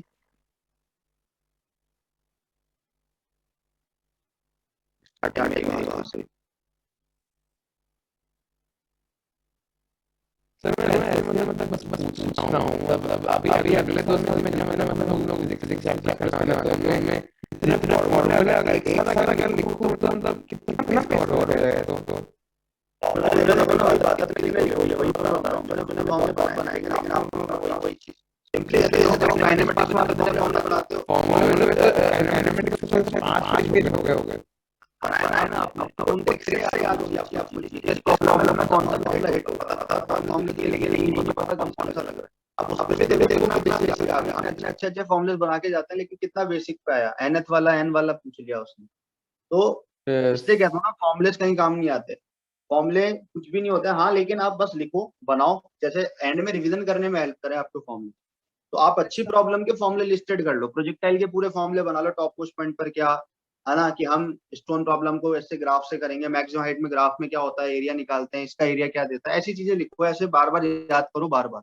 और ये करने के लिए जैसे मैंने कहा कि नोट्स में हम जिस भी टाइप का सम होता है उसी टाइप की प्रॉब्लम उसके नीचे होती है। ऐसा है आपके नोट्स में सबके जो टॉपिक है उसके नीचे उसी की प्रॉब्लम जो टॉपिक है उसके नीचे उसी की प्रॉब्लम। तो दैट मीन्स उस टॉपिक का फॉर्मूला उसकी प्रॉब्लम साथ साथ करते जाओ जो नोट्स में करा रखी तब आपको याद होंगे। ठीक है ना सर देखा जाए तो फिर ये सब जो फॉर्मूला हम डिराइव कर रहे हैं वो भी इन दी एंड किसी एक मेन फॉर्मूले से ही आया है। जैसे मतलब वो एनएलएम में हम जेट फोर्स करके कुछ कर रहे थे वाटर का तो उसमें मतलब फोर्स हमें ढूंढना पड़ता था। वैसे एक फॉर्मूले से जो होता है V D M by D T और फिर टाइम्स होता है वी टाइम से कुछ था मैं भूल गया था थोड़ा एक में सीधा होता है एम डीवी बाई डी और एक में होता है कि we fix DM by D.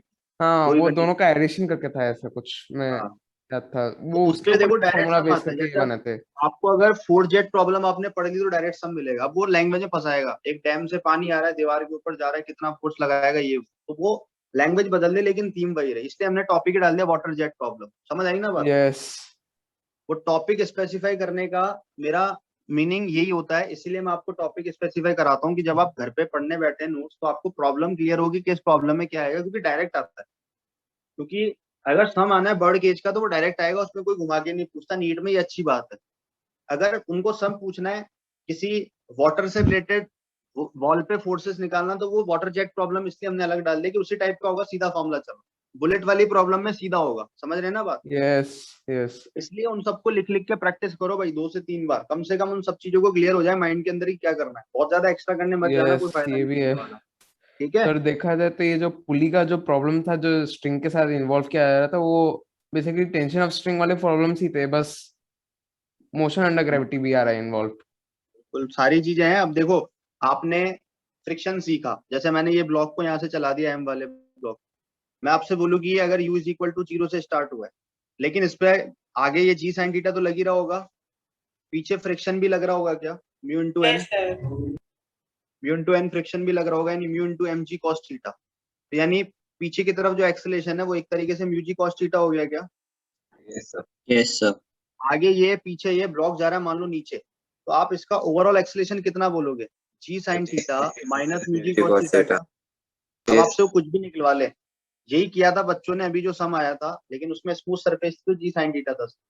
मैं आपसे बोलूं कि ये टी टाइम में कहाँ पहुंचेगा तो क्या करोगे कौन सी इक्वेशन लगोगे S is equal to UT plus half AT square. Sir u 0 तो सिर्फ हाफ एटी स्क्वायर सीधा ये इक्वेशन से आंसर आ जाएगा। हाँ अगर वो आपको टाइम नहीं देके पूछ ले ये लेंथ दे दी जाए इतनी लेंथ है और आपसे वैसे तो डिस्प्लेसमेंट ही पूछता है वो कि डिस्प्लेसमेंट कितना होगा कितना वो चला तो आपके पास एक और इक्वेशन है P square is equal to U square plus 2a ये जीरो कर दोगे आप। तो यहाँ से अब आपसे ये पूछ सकता है जैसे मान लो ये डिस्प्लेसमेंट मैंने बोल दिया इंक्लाइन प्लेन पे एल है तो वेलोसिटी बताओ उसकी कितनी होगी तो आप बता सकते हो ये वाली चीज निकालनी स्क्वायर समझ आई ना बात। तो ऐसे प्रॉब्लम आपको आनी चाहिए। अब इसमें था तो इतना सा कॉन्सेप्ट लेकिन लग तो बाद में इक्वेशन ऑफ मोशन की खेल है सारे। ठीक है सर देखा जाए तो इसका मतलब ये है कि अभी तक जो हम पढ़ने वाले फॉर्मूले उसमें से 10% ही है जो एक्चुअल में एवरीवेयर काम आता है।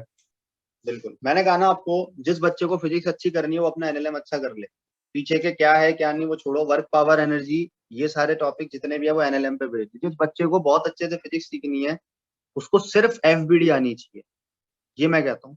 स्यूडो फोर्स के कॉन्सेप्ट आने चाहिए, कब कहाँ कैसे लगता है, ये प्रॉब्लम है। और स्ट्रिंग कंस्टेंट वगैरह तो क्या है कि वो एनएलएम में रह जाते हैं, आगे कहीं नहीं आएंगे। एनएलएम में पढ़ा, एनएलएम में खत्म। लेकिन ये जो कॉन्सेप्ट है ना ये आगे तक चलेंगे। स्यूडो फोर्स कब लगाना है, कैसे लगाना है, क्या होगा, कैसे होगा।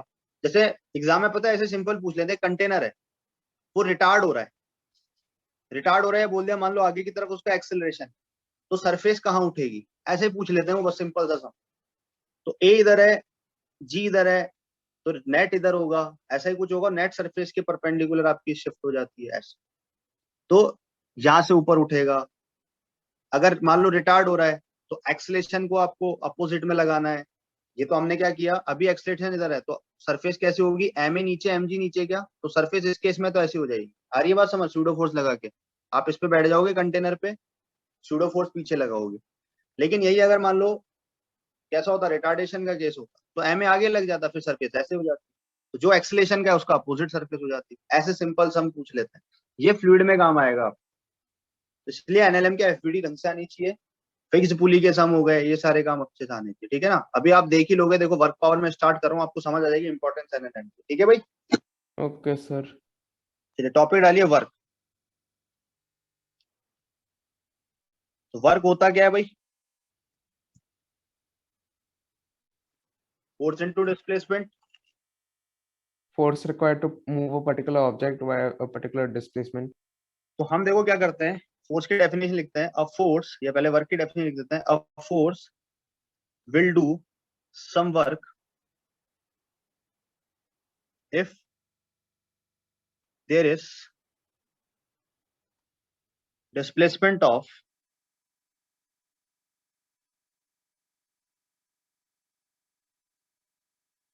point of application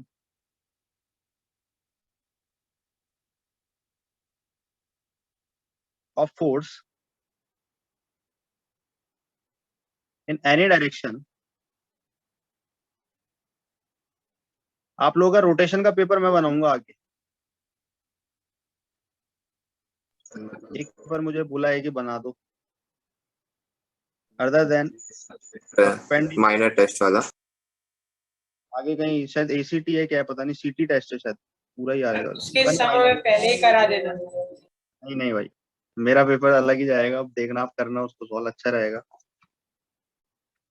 चलो, ACT. force will do some work if there is displacement of point of application of force in any direction other than perpendicular direction। हम क्या कहते हैं, किसी भी फोर्स ने वर्क किया है कब, ये वर्ड का मीनिंग समझना, point of application of force. इसका मीनिंग मैं आपको एक सिंपल से एग्जांपल से बताता हूँ। पॉइंट ऑफ एप्लीकेशन का मतलब क्या होता है कि वो फोर्स लग कहाँ पे है।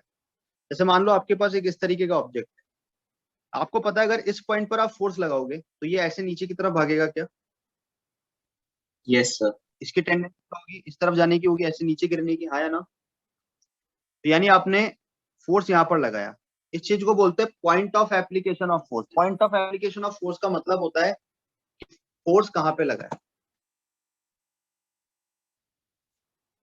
आ रही है बात समझ, पॉइंट ऑफ एप्लीकेशन का मतलब क्या होता है कि फोर्स कहाँ पे लगा है। अगर ऐसे लगा है तो इसका मोशन अलग होगा क्या, हाँ या ना।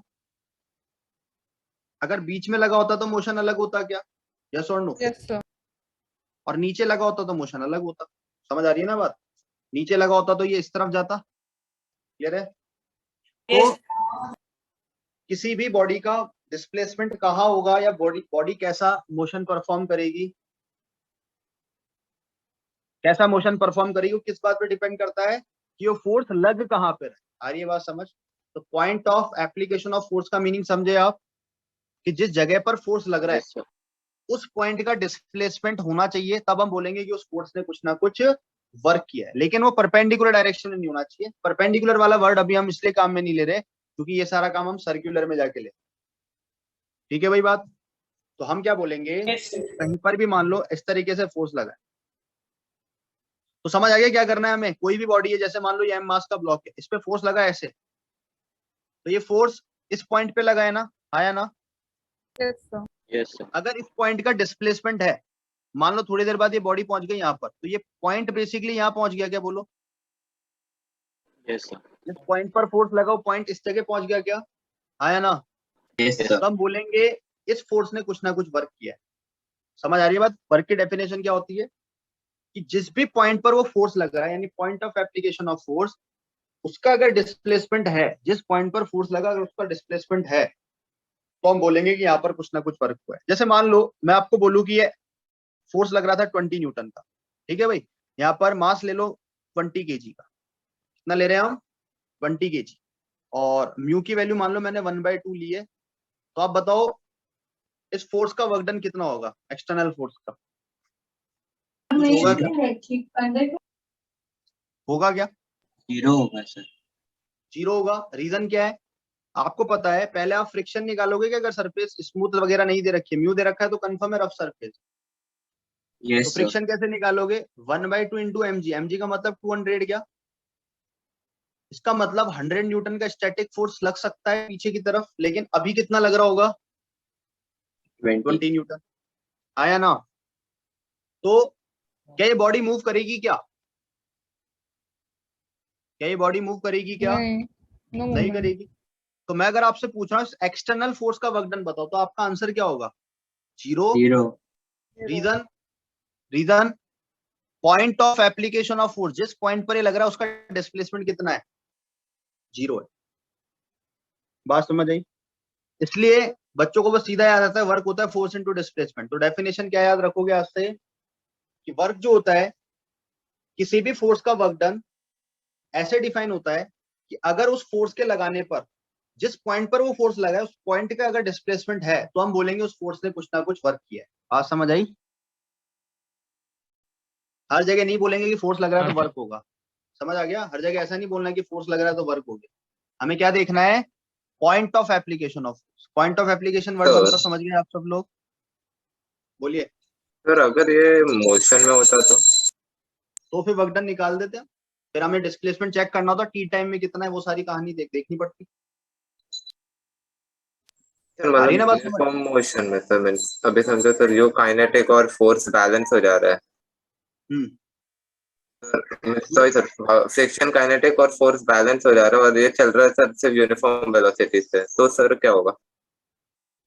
तो आपको डिस्प्लेसमेंट निकालना पड़ेगा टी टाइम में कहां तक आप चेक करना चाहते हैं। फोर्स का वर्क डन होगा नो डाउट, क्योंकि point of application of force का डिस्प्लेसमेंट है क्या। ये सर डिस्प्लेसमेंट हो रहा है। आपको ये देखना पड़ेगा कि भले ये कांस्टेंट वेलोसिटी जा रहा हो, आपको ये चेक करना है कि भाई इस जगह पर कितना डिस्प्लेसमेंट इसने ट्रेवल, बताना तो पड़ेगा ना कितने टाइम में। तो वो टाइम इंटरवल में आपको डिस्प्लेसमेंट देखना पड़ेगा, आप कितनी देर तक वर्क कैलकुलेट करना चाहते हो, कहां से कहां तक आप वर्क डन निकालना चाहते हो। ठीक है, ओके सर, सर में सिर्फ डिस्प्लेसमेंट होना चाहिए। डिस्प्लेसमेंट होना चाहिए और उस फोर्स को देखना है जिस फोर्स का वर्क डन निकाल रहे हो। टोटल है तो टोटल, अकेला फोर्स है तो अकेला फोर्स, इस तरीके। ठीक है, चलिए। Yes, sir. तो हम ऐसा लिख सकते हैं क्या कि जो रिक्वायरमेंट होगी, अभी सब करा देंगे एग्जांपल, ठीक है। वर्क के लिए किस किस चीज की रिक्वायरमेंट है, सबसे पहली चीज फोर्स की, सेकंड चीज Displacement. Displacement of point of application of force, क्या, in direction other than perpendicular of force. ठीक है भाई, in direction other than perpendicular to force.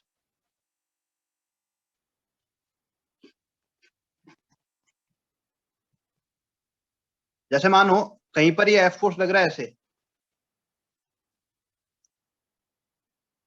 और थीटा एंगल पर ये फोर्स लग रहा है, और बॉडी का डिस्प्लेसमेंट है इतना। तो इस छोटे से डिस्प्लेसमेंट के लिए वर्क डन भी छोटा सा होगा क्या। Yes, sir. तो हम डीडब्ल्यू को कैसे डिफाइन करेंगे, देखो पहली चीज, एक चीज अच्छे से याद कर लेना, इस चैप्टर में वर्क पावर एनर्जी, तीनों वर्ड सुनो आप। वर्क पावर एनर्जी, वर्क कैसी क्वांटिटी, स्केलर है कि वेक्टर है, स्केलर की वेक्टर है, सर वेक्टर। वर्क वेक्टर है, स्केलर है सर, एनर्जी नहीं है तो स्केलर है वर्क। नहीं सर वो आप वर्क की डायरेक्शन डिफाइन करते हो क्या? नहीं करते ना। नहीं सर।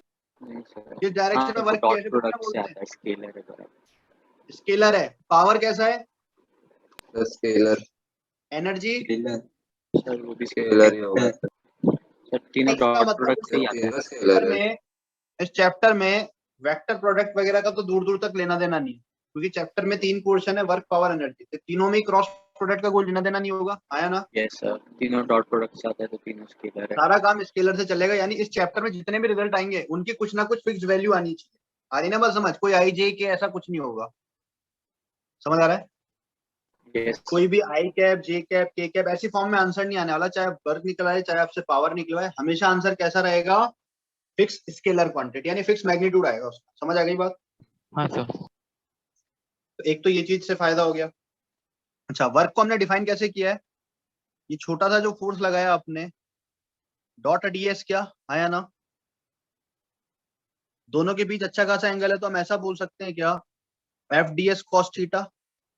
यस और नो? यस सर अब सुनना, मैं इसको ऐसे लिख रहा हूँ, डीएस कॉस थीटा को साथ लिख रहा हूँ। देखो, या तो क्या करो, फोर्स और डिस्प्लेसमेंट के बीच एंगल पता है तो directly force into displacement into cos theta. या हम क्या कर सकते हैं, ये डीएस है, तो मुझे एक बात बताओ, फोर्स की डायरेक्शन में डिस्प्लेसमेंट कितना होगा?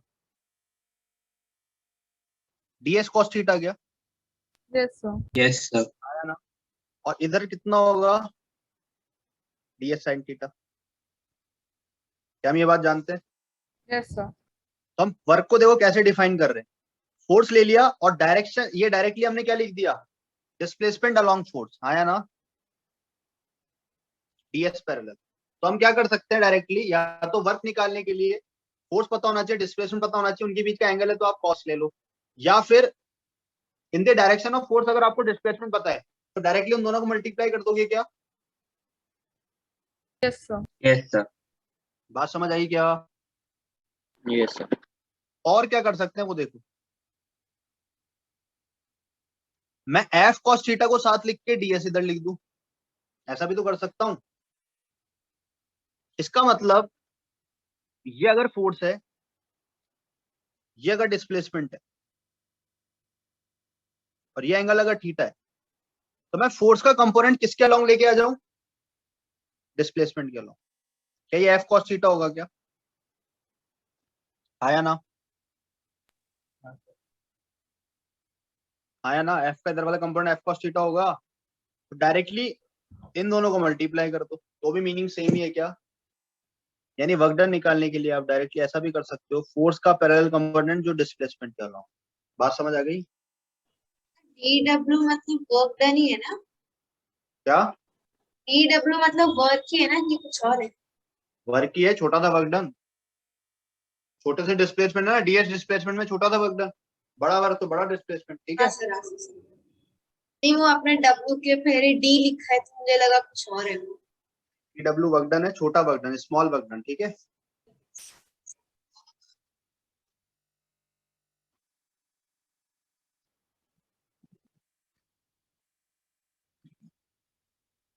यहां तक बात समझ आ गई क्या? इसका मतलब या तो मुझे फोर्स और डिस्प्लेसमेंट के बीच का एंगल पता हो, या मुझे डायरेक्टली डिस्प्लेसमेंट अलोंग फोर्स के डायरेक्शन में पता है, तो उन दोनों को मल्टीप्लाई करके भी वर्क डन आ जाएगा। क्या या डिस्प्लेसमेंट के अलोंग अगर फोर्स पता है तो भी वर्क डन आ जाएगा। समझ आ रही है बात? Yes, sir. दोनों चीजें clear है? कोई दिक्कत यहाँ तक? तो वर्क डन निकालने के कितने तरीके हो गए? 3। या तो दोनों के बीच का एंगल दे रखा हो तो हम सीधा F into D S into cos theta कर लेंगे, या अगर मुझे फोर्स की डायरेक्शन में डिस्प्लेसमेंट पता है तो सीधा उन दोनों को मल्टीप्लाई कर दूं, या डिस्प्लेसमेंट की डायरेक्शन में फोर्स पता है तो उन दोनों को मल्टीप्लाई कर दूंगा। ठीक है?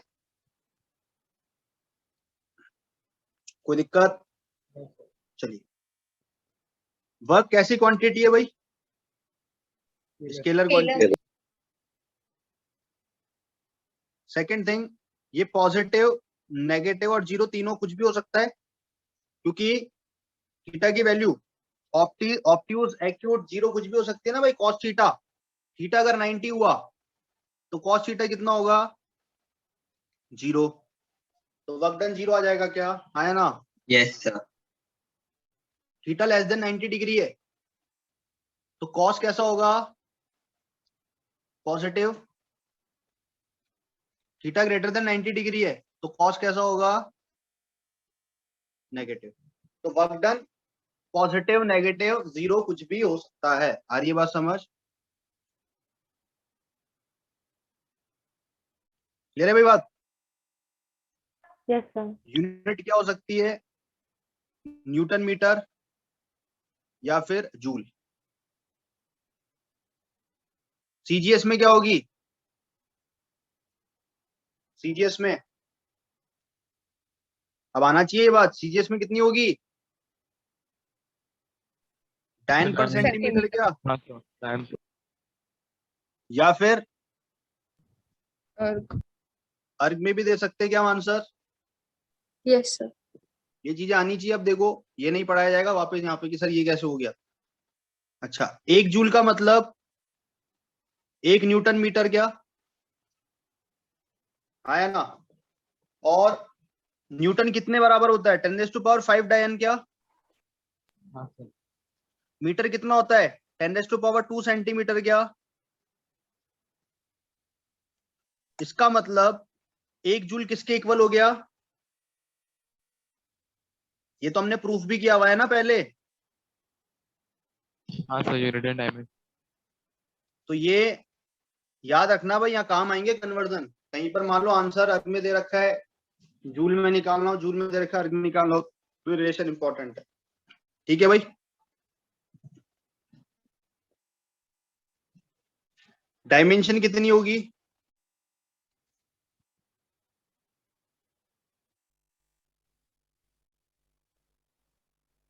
m1L2T-2 क्या, क्योंकि फोर्स की m1L1L2 और एक हमारे पास डिस्प्लेसमेंट की वैल्यू आ जाएगी। ठीक है,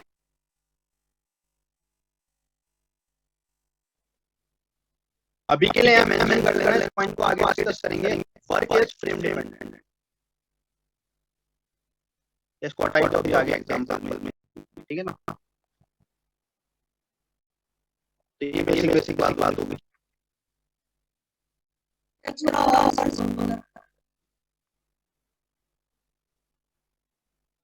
समझ आ गया भाई, मल्टीपल डेफिनेशन क्या है, पॉजिटिव हो सकता है, नेगेटिव हो सकता है, यूनिट जूल हो सकता है, आरपीएम हो सकती है, रिलेशन दोनों का पता होना चाहिए। जिस भी फोर्स का वर्क लिखने जा रहे हो, फोर्स का point of application of force जहां पर वो फोर्स लग रहा है पॉइंट पे लगा डिस्प्लेस होना चाहिए। ठीक है,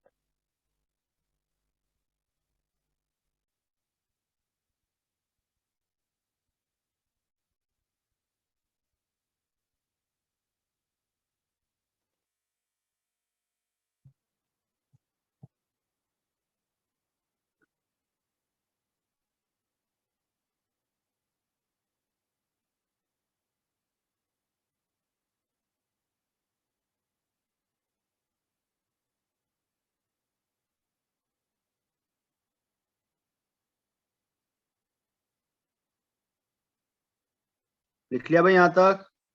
1 second. No sir, writing. No sir. Notes बढ़िया तरीके से बना लेना, हर एक पॉइंट अच्छे से सीख लेना, काफी इंपॉर्टेंट है।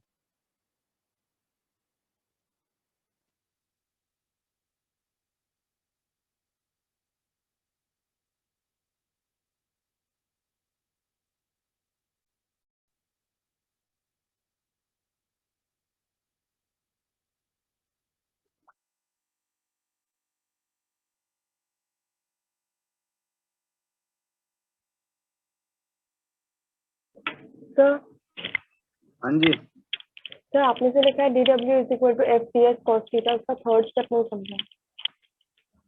उसमें देखो मैंने क्या बोला, जो ds cos थीटा है वो ऐसा भी बोल सकते हैं कि हम फोर्स के अलोंग वाला डिस्प्लेसमेंट है, आया ना। Yes sir. तो हमने ऐसा लिखा हुआ है, पैरेलल होता है एक परपेंडिकुलर होता है, दो ही पढ़ते हैं ना हम कंपोनेंट, याद करो। Yes sir.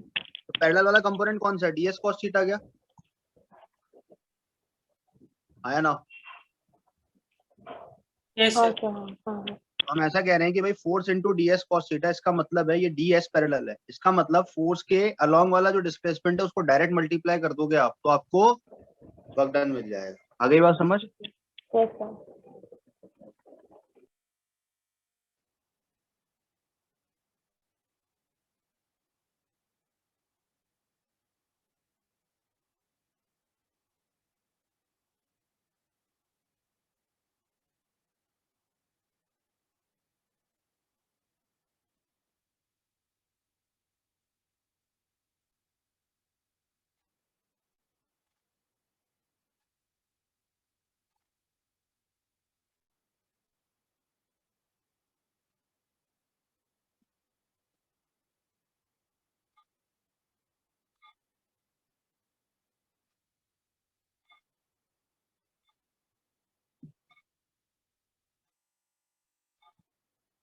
लिख लिया होगा अब तो? हाँ सर। Yes sir. अब देखिए, सबसे पहले लिख रहे हैं हम work done by constant force.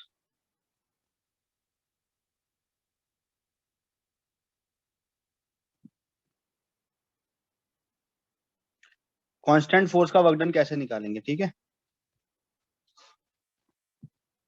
जैसे हमने वर्क की डेफिनेशन पढ़ी है अभी, work is defined as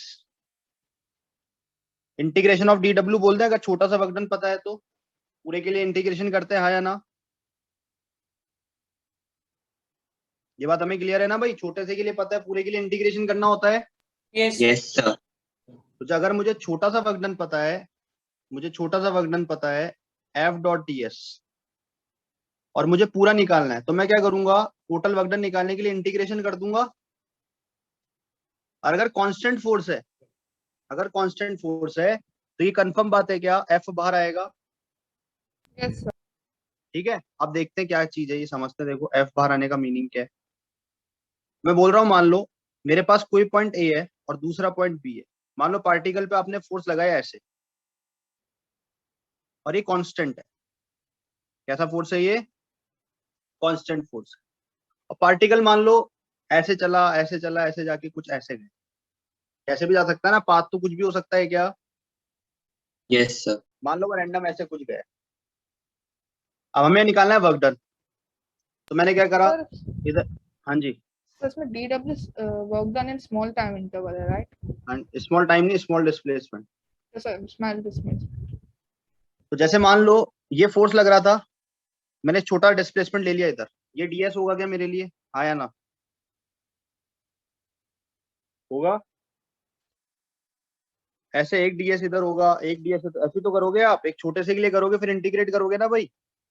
yes sir. ऐसे बहुत सारे डीएस डीएस डीएस इसी पे आएंगे, क्या बोलो? इधर का डीएस ये रहा, इधर का डीएस ये रहा, इधर का डीएस ये रहा,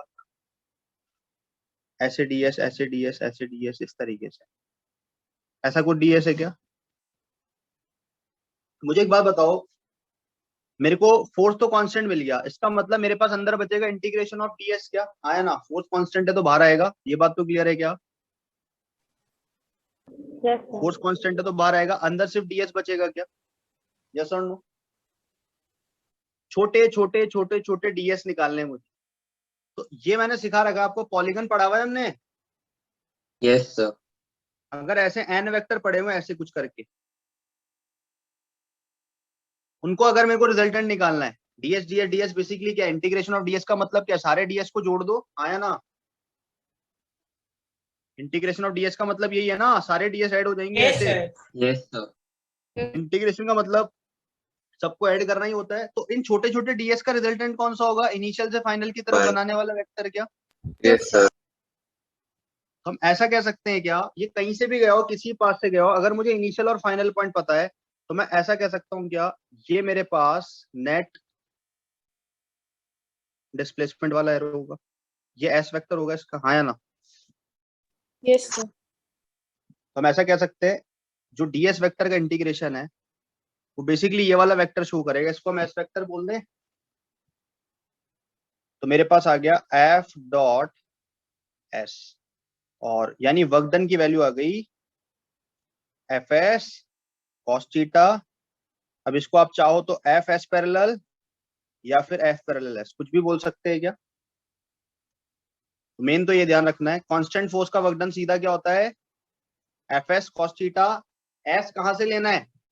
इनिशियल पॉइंट से फाइनल पॉइंट वाला वेक्टर। क्लियर है भाई बात? यहां तक बात समझ आ गई? अगर छोटे छोटे छोटे छोटे डिस्प्लेसमेंट में लूं तो सारे डिस्प्लेसमेंट को ऐड करने वाला वेक्टर क्या होगा? इनिशियल से फाइनल की तरफ। पॉलीगन लॉ कहता है हमारा। तो इसका मतलब मान लो पाथ ऐसा होता, सुनना ढंग से, ये पॉइंट ए है और बी पॉइंट मान लो यहीं पे है ना, वही ए और बी तो फिक्स रखे हैं हमने, लेकिन मान लो अब पार्टिकल ऐसे जाता, ऐसे कुछ जाता, यहां पहुंचता, तो आप मुझे बताओ अभी भी वर्कडन कितना आता? सेम आता कि अलग आता? सेम आता कि अलग आता? बहुत सारे डीएस सेम डीएस बनाते है हैं। Sir, A and B same आता तो सेम ही आएगा ना ए सर। और बी तो सेम है, फोर्स भी वही सेम लगा है, आएगा सारी बातें सेम। तो फिर सेम आएगा। तो पाथ सेम अलग आएगा। कर दिया, पाथ अलग कर दिया, सेम ही आना चाहिए भाई, यस सर। क्योंकि हमें बात पता है ये सारे भली कितने पॉलीगन कितने भी जुड़े हुए हो, इनका डीएस वेक्टर का जो मैग्नीट्यूड दिखाने वाला वेक्टर होगा वो अभी भी यही होगा। क्या बोलो? आया ना? Yes sir. तो वर्कडन अभी भी कितना आएगा? F S cos theta. बात समझ आ गई क्या? कांस्टेंट फोर्स का वर्कडन अभी भी ये है क्या? हाँ सर। मान लो इस जगह से जाता तो भी यही आता क्या? तो भी यही आता। Yes sir. अगर मैं इधर Yes, से sir. जाता घूम के तो भी ये आता क्या? हाँ सर। Yes sir. सब जगह एस वेक्टर तो यही रहता ना। इसका मतलब एक पॉइंट तो क्लियर है कि जो वर्कडन होता है इसका, कांस्टेंट फोर्स का,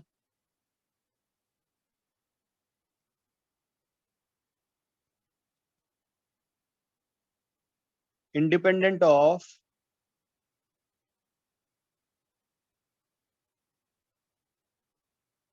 ऐसा बोल सकते हैं हम स्टेटमेंट, हाँ या ना? Work done by constant force and independent of path. Clear है क्या? Yes sir. अब अगर मैं आपसे बोलूं अगर क्लोज पाथ हो तो वर्क डन कितना आएगा? 0। 0 in a close path. Work done by constant force कितना मिलेगा? Will be 0। आया ना?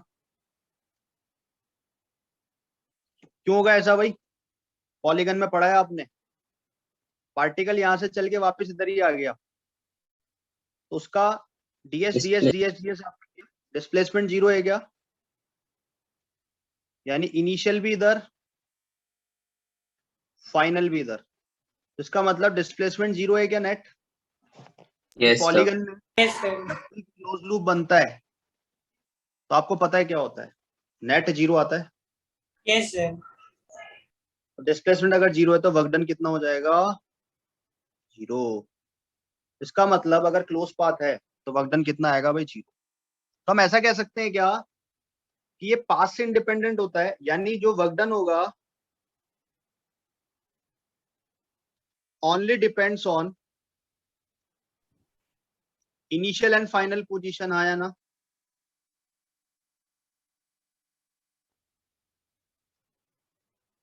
इनिशियल पोजीशन पता होनी चाहिए, फाइनल पोजीशन पता होनी चाहिए, बस खत्म काम, उसी पे डिपेंड करेगा ना भाई। Yes sir. Yes sir. Initial position क्या है, फाइनल क्या है, उस हिसाब से डिस्प्लेसमेंट आ जाएगा। ठीक है?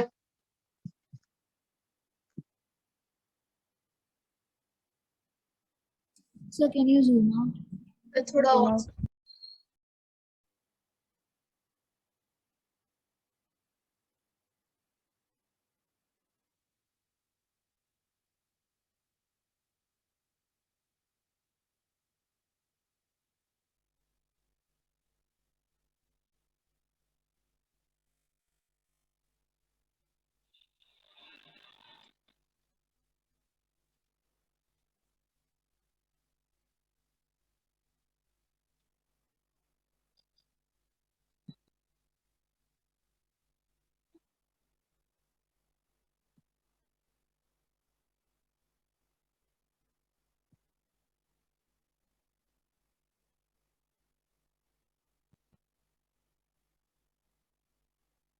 समझ आ गया?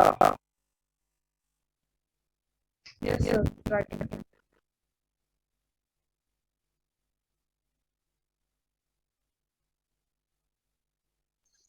सर फिर work done from time 1 to time 2 होगा ना? हाँ, टाइम लिमिट दे रखी होगी, उसके बीच निकाल लेंगे। ठीक है, डेल्टा टी इंटरवल में तुम्हें तो डिस्प्लेसमेंट होगा ना भाई। अभी तो बात के हिसाब से होगा ना? अभी तो सिर्फ हम ये कह रहे हैं कि फोर्स कांस्टेंट है, इनिशियल पॉइंट पता है, फाइनल पॉइंट पता है। दोनों पॉइंट की अगर आपको हमें कोऑर्डिनेट दे दे तो आप फोर्स वेक्टर निकाल सकते हो। गया सर?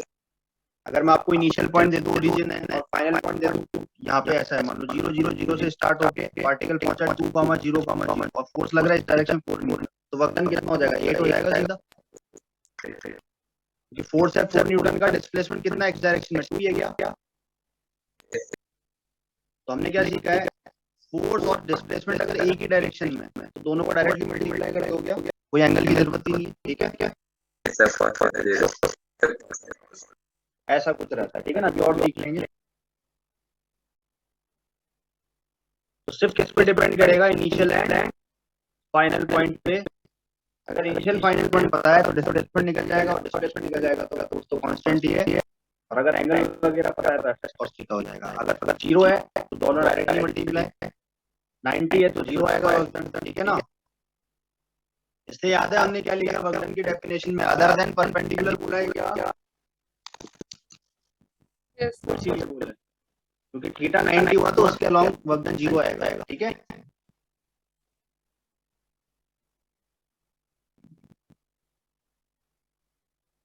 लिख लिया? सर वो लास्ट वाले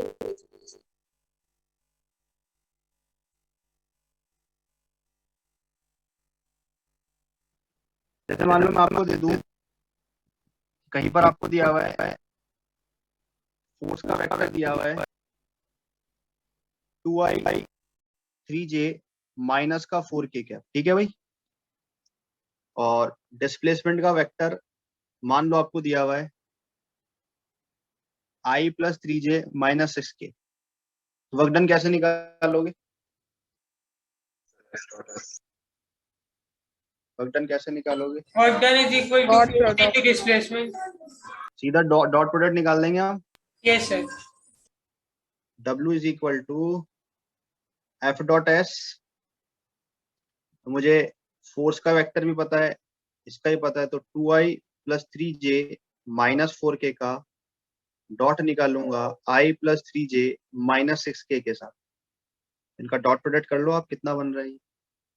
तो 2 प्लस 9 और प्लस का 24 क्या आया ना? तो 24 और 9 कितना बन गया? 33 और 2 35, 35 जूल वर्क डन हो गया। ठीक है, Yes, sir. मीटर है ना आपके तो यूनिट? क्या मीटर होगा ना? जूल भी तो बोल सकते हैं सर फोर्स और डिस्प्लेसमेंट का सही सर, वर्क बोल दिया गलती से। फोर्स का तो न्यूटन है, इसका मीटर है ना, वो तो डायरेक्टली है। Okay sir. लेकिन इन दोनों को कंबाइन न्यूटन मीटर बोलो या जूल बोलो, एक ही बात है। यस सर, क्वेश्चन में देंगे ना वो, मींस अगर एक ही बात है, न्यूटन मीटर में निकालो या जूल में निकालो, दोनों सेम ही है, कोई चेंज नहीं करना ना। अगर इसको इसमें करना होता अर्ग वगैरह में तो आंसर लगाता, तो मल्टीप्लाई करना पड़ता है या जो भी था 10 मतलब क्वेश्चन में सर अगर समझो सेंटीमीटर के हिसाब से देना होता डिस्प्लेसमेंट या वैसा, तो सर वो देंगे ना, मेंशन कर देंगे ना? बिल्कुल देंगे, सब देंगे वो लिख के। वेक्टर फॉर्म में तो देखो सेंटीमीटर मीटर की कोई ज्यादा बात बनेगी नहीं, सीधा वेक्टर ही बनेगा, डॉट प्रोडक्ट करना है। लेकिन अगर नॉर्मली ऐसा दे रखा है 20 सेंटीमीटर है और उसकी डायरेक्शन फोर्स है 20 न्यूटन का, तो सेंटीमीटर को मीटर करना पड़ेगा। ठीक है, यस सर। या अगर कोऑर्डिनेट आपको सेंटीमीटर में तो उनको मीटर में बना लेना, फिर वेक्टर बना देना। ठीक है ना भाई, हो जाएगा।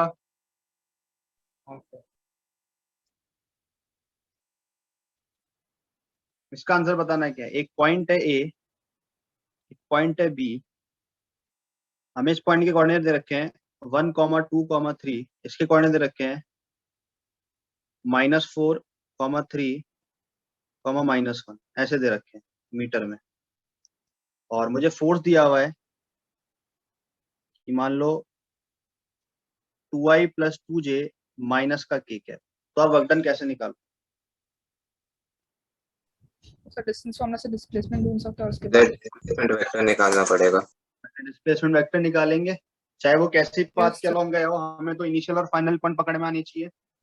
हाँ सर। मेरे को सीधा A से B का डिस्प्लेसमेंट निकालना पड़ेगा। डिस्प्लेसमेंट कैसे निकालते हैं? Final minus initial. Final minus initial करके, ठीक है। तो आप डिस्प्लेसमेंट S वेक्टर या AB वेक्टर कुछ भी बोल दें हम, कैसे मिलेगा? -4 माइनस का 1 i कैप, 3 माइनस का 2 j कैप, और प्लस का -1 माइनस का 3 k कैप। यही करते हैं ना फाइनल माइनस इनिशियल, ठीक है भाई। यहाँ से कितना आ जाएगा? -5 i cap j cap plus का j cap +4 -4 k k cap, cap -4 k cap. या गया डिस्प्लेसमेंट वेक्टर। तो अब वर्क डन कैसे निकालेंगे? सीधा डॉट प्रोडक्ट कर दोगे ना। 4 दे रखा है, 2i 2j माइनस का k, इसका डॉट कर देना, -5i + j -का 4k। कर लो डॉट प्रोडक्ट, कितना आ रहा है? माइनस का 10 प्लस का 2 और प्लस का 4 क्या? समझ आ गई बात? तो माइनस आ जाएगा आंसर, -का 4 जूल, ठीक है।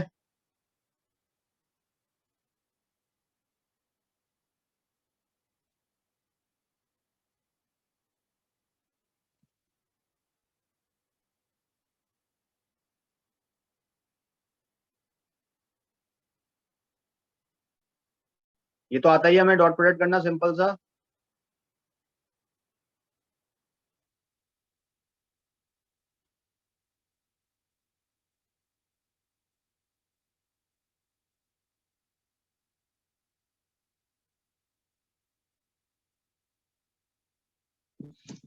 ठीक है, तो कभी कभी ऐसा हो सकता है हमें पॉइंट दे देगा और हमें क्या बनाने पड़ सकते हैं, सीधे से डिस्प्लेसमेंट वेक्टर बनाना पड़ सकता है, ठीक है ना।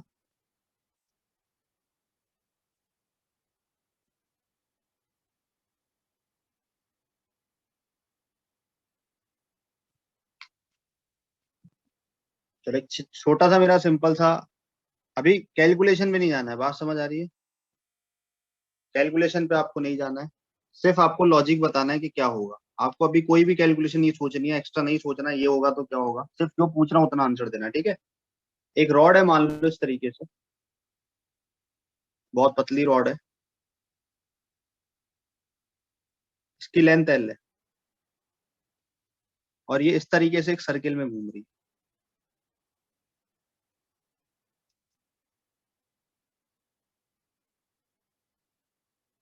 ठीक है भाई, और इस पे एक फोर्स लगाया हमने ऐसे,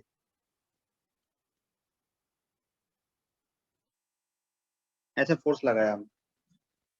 तो आपको बताना है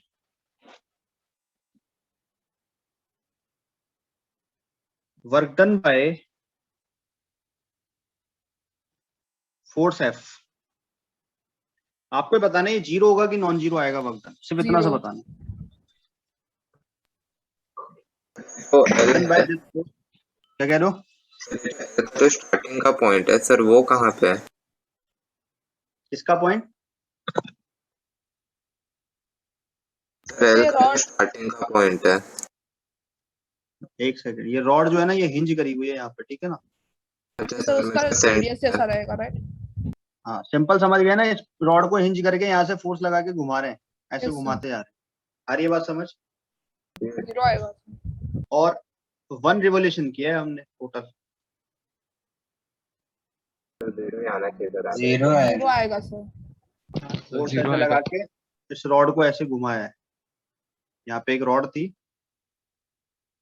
इसको हमने ऐसे फोर्स लगाया और इसको घुमाते गए, ठीक है। तो आपको बताना है कि वर्क डन कितना होगा। रोल स्टिक होगा सर, फुल जीरो रेवोल्यूशन। होगा। हाँ भाई, किस कॉन्सेप्ट से जीरो बता रहे हैं कितने लोग, जल्दी आंसर करिए। सर इनिशियल और पोजीशन सेम है। सर अभी मैं मान लो डिस्प्लेसमेंट जीरो होगा इसलिए। सर डिस्प्लेसमेंट फोर्स के परपेंडिकुलर है सर प्रमोशन में। तो कैसे परपेंडिकुलर है? सर अभी point of application of force इस तरफ है क्या, हाँ या ना? Yes sir. Yes sir. थोड़ी देर बाद मान लो ये हमारे पास रॉड ऐसे थी, थोड़ी देर बाद रॉड ऐसे होगी क्या? Yes sir. जस्ट एग्जांपल से करते आ रहे हैं हम। थोड़ी देर बाद रॉड ऐसे होगी, तो अभी फोर्स जो यहाँ पे लग रहा था वो फोर्स ऐसे हो जाएगा क्या? Yes sir.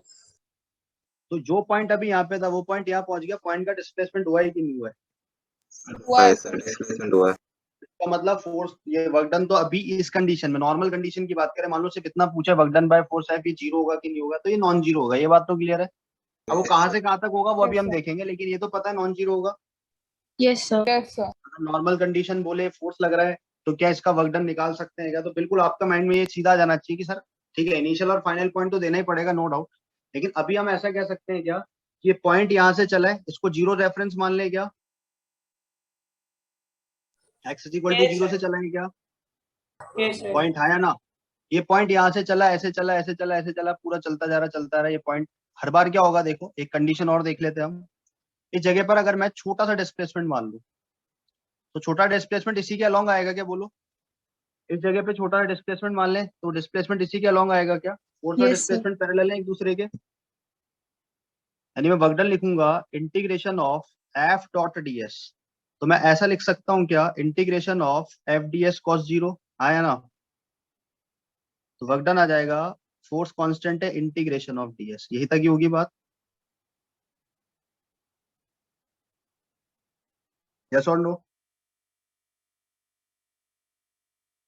ऐसी होगी बात। Yes sir.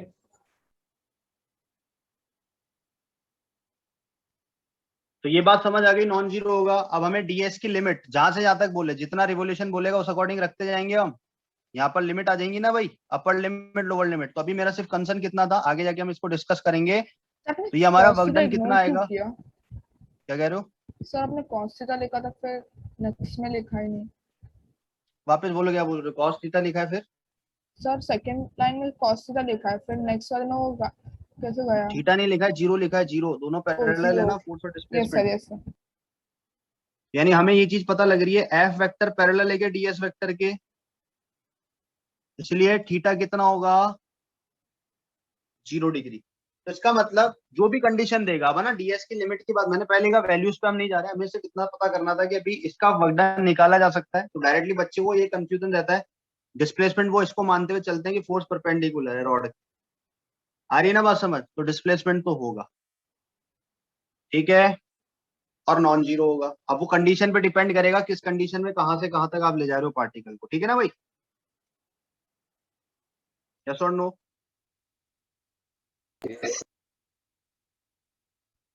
ये बात समझ आ गई?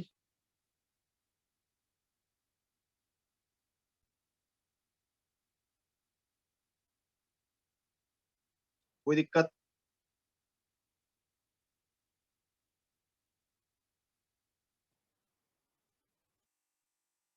चलिए, अब मैं अगर आपसे, ये कंडीशन तो हमारे पास आ गया, वर्क डन किसका निकाला है अभी हमने? कांस्टेंट फोर्स का। कांस्टेंट फोर्स के वर्क डन समझ आ गए कैसे निकाले जाते हैं? Theta force into displacement into cos theta, ठीक है। इन पे हम आगे बात करेंगे सर्कुलर मोशन वगैरह पे, लेकिन अभी सिर्फ हमें ये समझ में आ जाना चाहिए, क्योंकि अभी टेंशन के वर्क डन वगैरह करवाएंगे।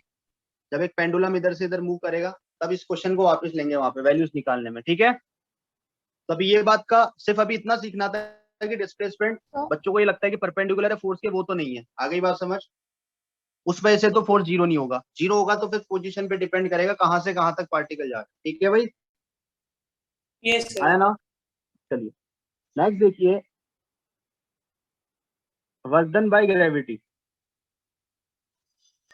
परपेंडिकुलर केस तब होगा ना जब वेलोसिटी कांस्टेंट होगा।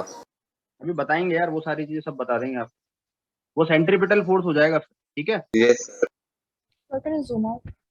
उन चीजों को अभी नहीं लाना है माइंड में, मैं इसलिए कह रहा हूँ उन चीजों को कंफ्यूज मत करो, क्लैश मत करो, सर्कुलर मोशन अलग चैप्टर है, ठीक है ना, उस चीज को ओके अभी सोचो ही मत। Okay sir yes. अभी सिर्फ ये सोचो वर्क डन निकालते कैसे, कांस्टेंट फोर्स का, force into displacement into angle उनके बीच का, तो हम ऐसे निकाल सकते हैं। तो कई बच्चों को गलत कन्वेंशन होता है कि इस फोर्स का वर्क डन 0 आएगा, वो ऐसा बोलते हैं डिस्प्लेसमेंट कुछ ना कुछ परपेंडिकुलर, ऐसा नहीं है, डिस्प्लेसमेंट उसके साथ साथ हो रहा है इस पॉइंट का, ठीक है।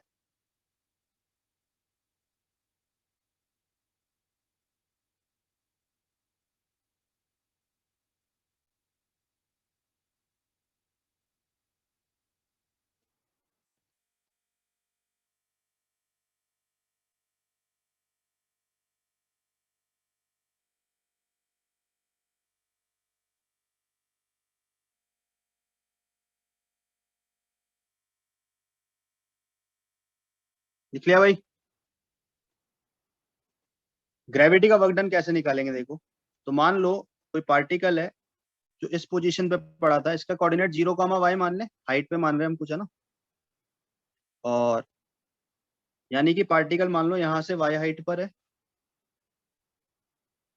और यहाँ से किसी x हाइट डिस्टेंस पर है, एक पॉइंट उसका ये है, तो इसको 0, y लिख सकते हैं क्या कोऑर्डिनेट बोलो, यस और इधर वाला कोऑर्डिनेट में x, 0 लिख सकता हूँ क्या, Yes, sir. पार्टिकल यहाँ से आया है, यानी इस पॉइंट से इस पॉइंट पे आया है, ये a मान लेते हैं, ये b पॉइंट मान लेते हैं, तो हमें किसका वर्क डन लिखना है अब, ग्रेविटी का। तो ग्रेविटी कंफर्म है इस पार्टिकल पे कहाँ लग रही होगी, नीचे की तरफ क्या,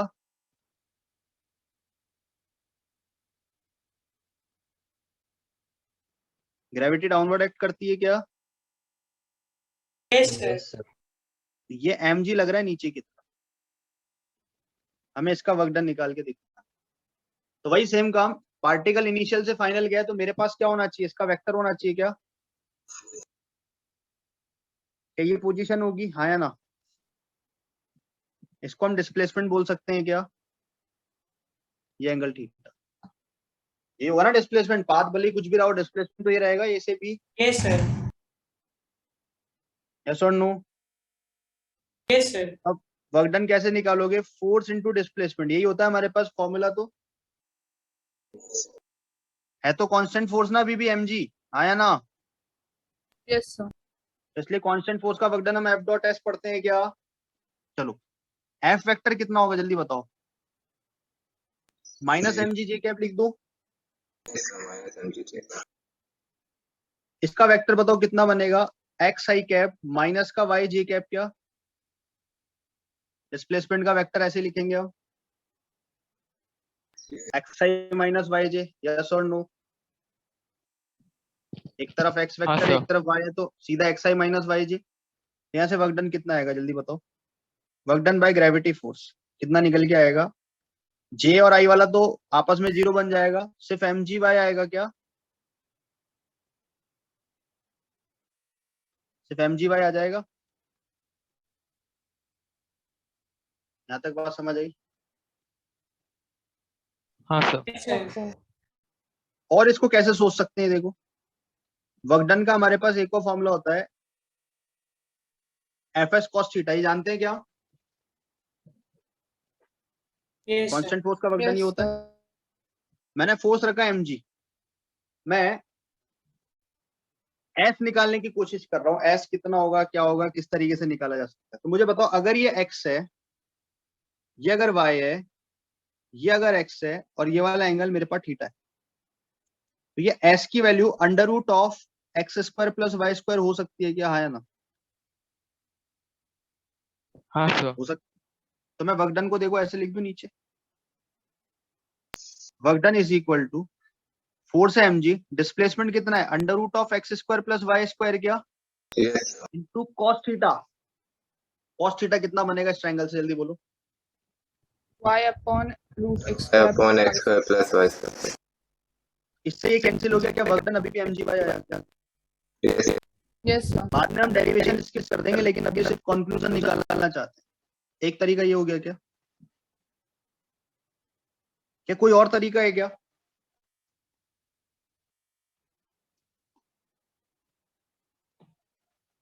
देखो मैंने एक चीज और सिखाई थी आपको, ये mg फोर्स है क्या, हाँ या ना? मैंने आपको एक फॉर्मूला और सिखाया था, work done is equal to force into S parallel, बोली थी क्या ये बात? Yes sir. फोर्स के अलोंग कंपोनेंट लिख लो, डिस्प्लेसमेंट का कितना है। फोर्स mg नीचे की तरफ है, डिस्प्लेसमेंट का इस डायरेक्शन में कितना है, y है क्या? फोर्स के अलोंग कितना है डिस्प्लेसमेंट, y है क्या फोर्स के डायरेक्शन में? yes sir, तो मैं सीधा क्या कर सकता हूं, mg इंटू y। बात समझ आई? तीनों तरीके से समझ आ गया क्या केस? हमें पता है फोर्स की डायरेक्शन में डिस्प्लेसमेंट निकाल के आ जाओ। फोर्स की डायरेक्शन में डिस्प्लेसमेंट y है क्या फोर्स के अलोंग? yes sir, हम सीधा mg y कर सकते हैं क्या? तो अब से क्या ध्यान रखना है, जब भी ग्रेविटी का वर्क डन है, सुनना ढंग से बात, जब भी वर्क डन बाय ग्रेविटी है, हमें क्या उठा के कर देना है काम, mg ग्रेविटी का फोर्स और उसी की डायरेक्शन में डिस्प्लेसमेंट। ग्रेविटी का तो फोर्स और उसी के डायरेक्शन, तो ग्रेविटी का फोर्स डाउनवर्ड होता है क्या वर्टिकल डायरेक्शन में, yes, वर्टिकल डायरेक्शन का डिस्प्लेसमेंट देख लो, उससे मल्टीप्लाई कर। ठीक है, अगर पार्टिकल नीचे आ रहा है तो work done by gravity positive होगा, पार्टिकल ऊपर जा रहा है तो work done by gravity negative. Negative होगा।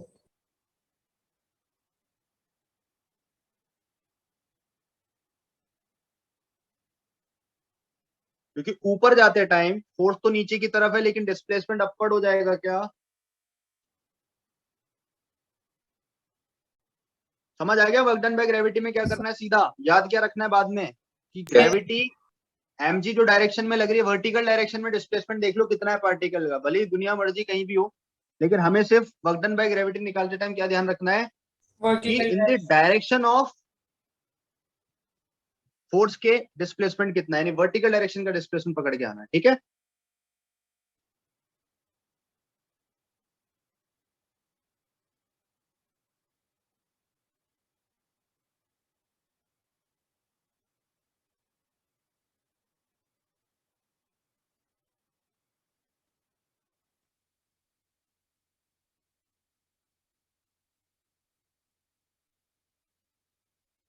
समझ आ गई भाई बात? हाँ सर।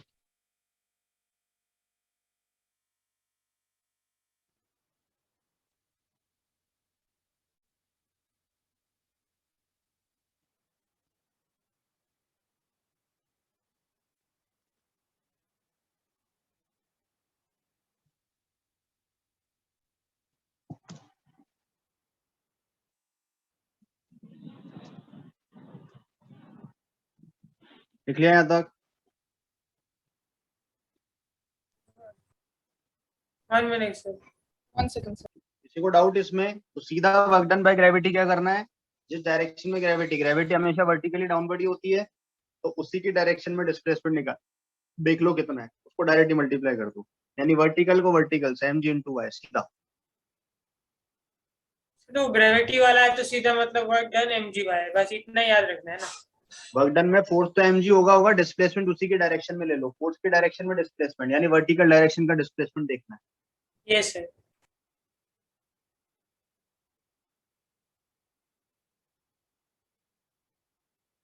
पार्टिकल अगर ऊपर से नीचे आ रहा है तो वर्क डन पॉजिटिव, क्योंकि फोर्स और डिस्प्लेसमेंट सेम डायरेक्शन में है क्या?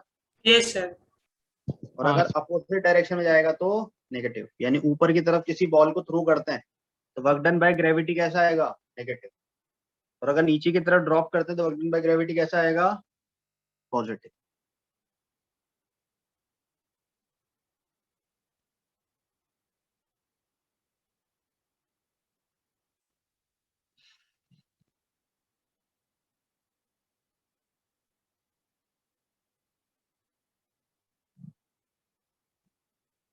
सेम डायग्राम वापस बना लेना एक बार।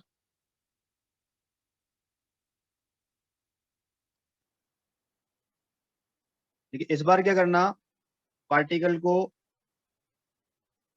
यहां से यहां ले जाना, ठीक है भाई, ऊपर। तो ये वाला कोऑर्डिनेट तो वही 0, y है, ये वाला कोऑर्डिनेट हमारा अगेन x, 0 है। पार्टिकल अब नीचे से ऊपर गया है, ठीक है जी, mg वही नीचे की तरफ लग रहा था। तो अब जो डिस्प्लेसमेंट होगा तो ऐसे होगा क्या,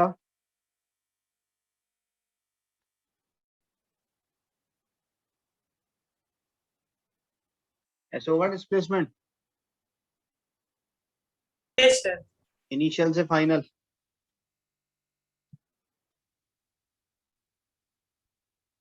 तो हम क्या बोल देंगे इस केस में, जो वर्क डन आएगा वो माइनस का mg1।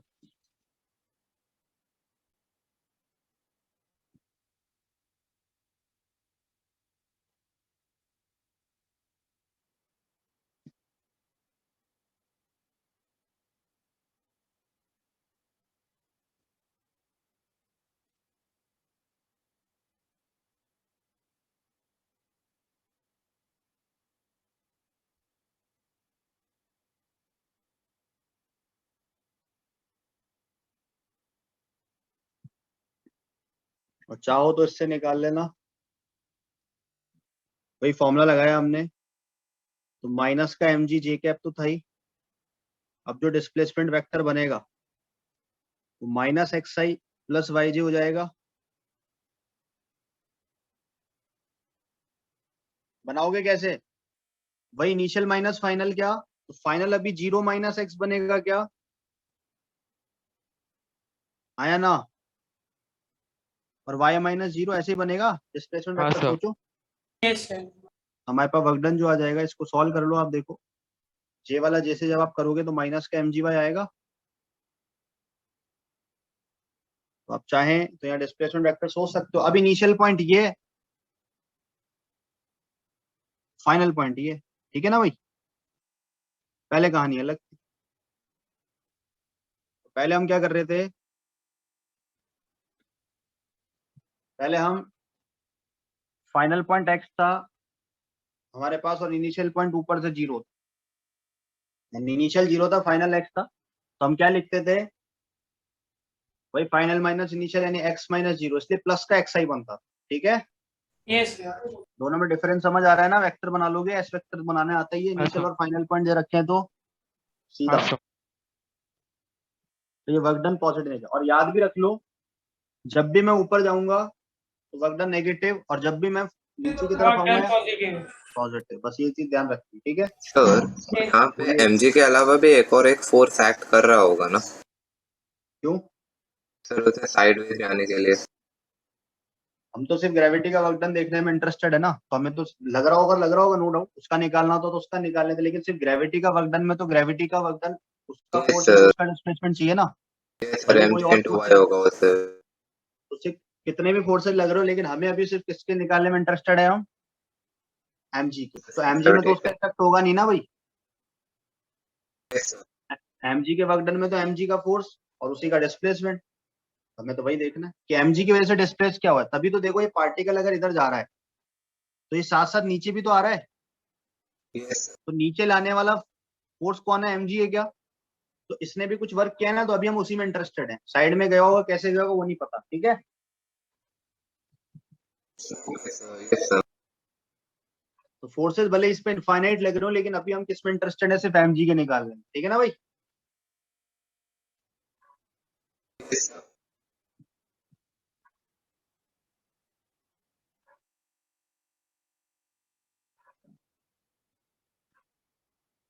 निकले यहाँ तक,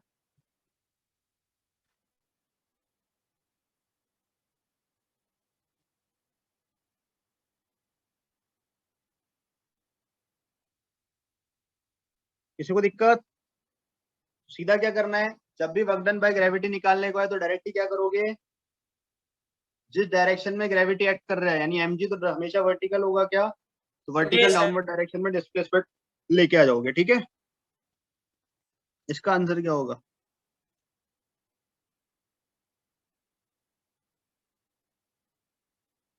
मान लो ऐसा कुछ दे रखा है और एक पार्टिकल है इनिशियली यहाँ पे था,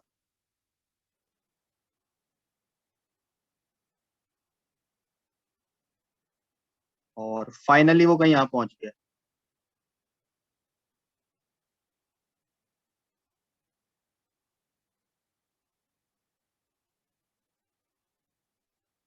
और वो मान लो ऐसे कुछ गया है, यहाँ से ऐसे चला है, ऐसे ऐसे ऐसे ऐसे जाके ऐसे ऐसे कुछ पहुंचा। ठीक है भाई। और हमें बोला गया है ये वाली हाइट जो है ये h1 है, ये वाली हाइट h2 है। तो वर्क डन बाय ग्रेविटी कितना होगा?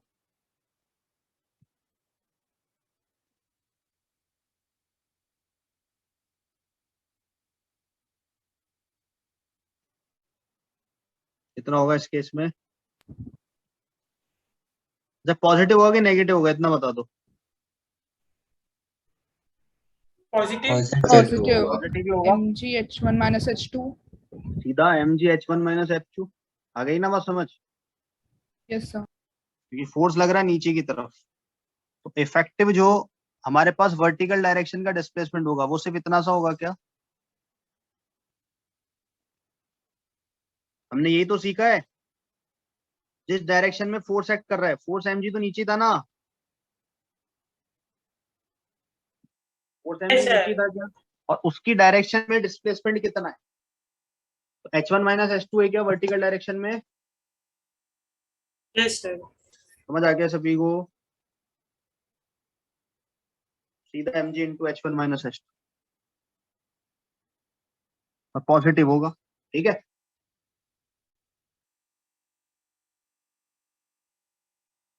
कोई दिक्कत नहीं है यहाँ तक?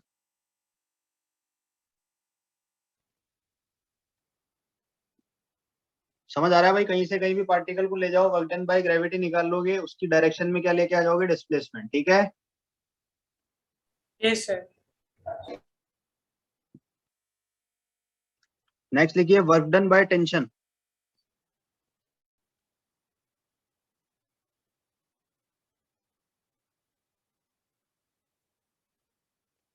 तो मान लो अगर ऐसे कोई स्ट्रिंग हिंज कर रखी है हमने,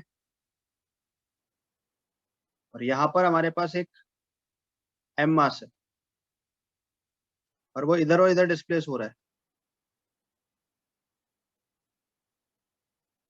बताओ टेंशन का वर्क डन कितना होगा?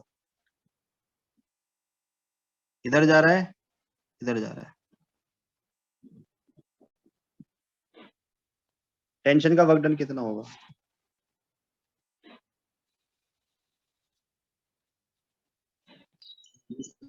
डिपेंड करेगा ना, क्या कह रहे हो? वो बॉब के पोजीशन पे भी डिपेंड करेगा ना ये तो।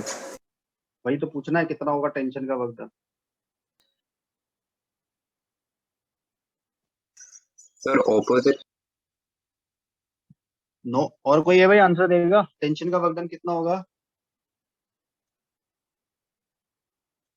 देखो कहीं भी घूमे, हमें एक बात कंफर्म है, टेंशन ऐसे आएगी क्या? Yes yes sir. यस और सर। डिस्प्लेसमेंट उस इंस्टेंट पे परपेंडिकुलर ही रहेगा इससे, हाँ या ना? कहीं भी देखो आप, इस जगह देखोगे टेंशन ऐसे है क्या? डिस्प्लेसमेंट परपेंडिकुलर इससे, यस और no? Yes sir. Yes sir. इस जगह पे जाओगे तो टेंशन ऐसे, इस जगह का डिस्प्लेसमेंट, इस जगह का टेंजेंट, तो हर बार टी और डीएस के बीच का एंगल कितना है? 90 डिग्री। क्या कहीं भी देख लो आप, यस मान लो ऐसे हिंज कर दिया, ऐसे घूम रहा है, कहीं यहाँ पहुंच गया फाइनली पार्टिकल, अभी भी अगर आप टेंशन का वर्क डन निकालोगे तो टेंशन इस तरफ है क्या? Yes sir. और छोटा सा डिस्प्लेसमेंट ऊपर ही होगा। इस जगह देखोगे तो टेंशन इस तरफ है क्या? तो छोटा नीचे सा की तरफ। छोटा सा डिस्प्लेसमेंट ऊपर की तरफ, मान लें जहां भी जा रहा होगा, जैसा भी जा रहा होगा, रहेगा 90 डिग्री यस पे सर। हमेशा। यस।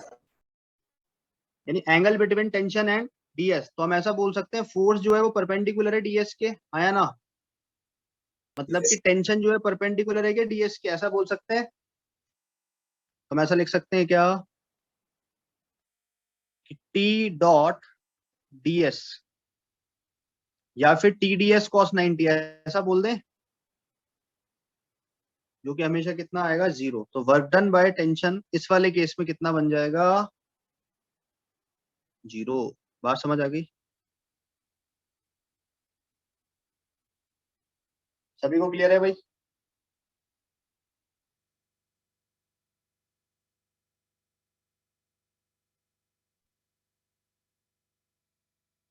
कोई दिक्कत? No sir.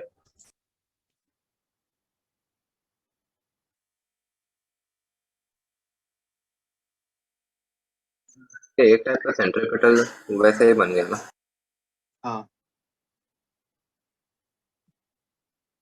Tension centripetal provide करा रहा होगा तभी एक सर्किल में घूम सकता है। यस सर, नहीं तो नीचे गिर जाएगा वो। यहाँ भी भाई सूडो फोर्स वगैरह लगाते हैं अपन बैठ के, बाहर की तरफ सेंट्रीफ्यूगल बोल देते हैं।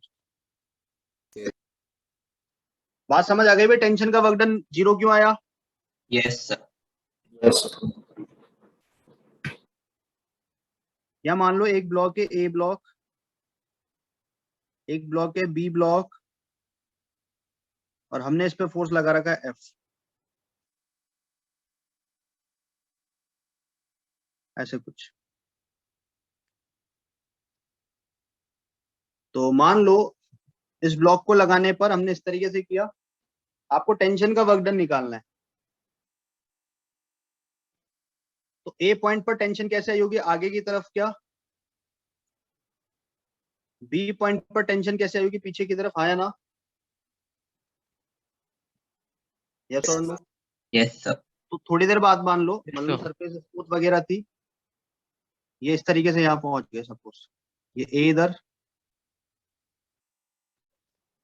बी इधर, ठीक है, ऐसा कुछ हो गया होगा। थोड़ी देर बाद यहाँ पहुंच गए, तो टेंशन अभी भी इधर ही लग रही होगी और इस पे टेंशन लग रही होगी इधर। सपोज हमने मान लिया आगे जा सकते हैं, ठीक है ना, इतना सफिशिएंट सरफेस वगैरह थी, सारी बात थी। तो आप मुझे बताओ, जो point of application of force है इस ए ब्लॉक पर जो लग रहा था, उसका डिस्प्लेसमेंट इतना हुआ है क्या? है ना? Yes, sir. तो हमने मान लिया डिस्प्लेसमेंट कुछ ऐसे, सपोज तो बी वाले का डिस्प्लेसमेंट भी ऐसी होगा क्या? बोलो। हाँ sir. Yes, sir. Yes sir. कि ए और बी रिलेटिवली तो दोनों तो सेम उसी पोजीशन पे है ना, एक दूसरे के रेस्पेक्ट में, तो डिस्प्लेसमेंट 0 है, वरना तो स्ट्रिंग में टेंशन 0 भी हो हाँ, सकता है, सर। स्लैग भी हो सकती थी, ठीक है।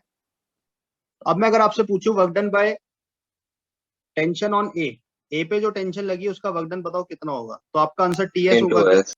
Yes, sir. Yes. क्योंकि टीएस कॉस 0 आया ना। और अगर मैं आपसे बोलूं work done by tension on B, उसका वर्क डन कितना आएगा?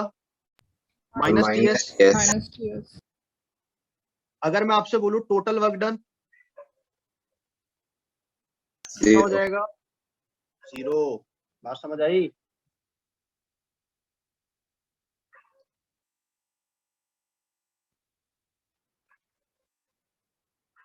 तो लिख देना इसके अंदर एक लाइन,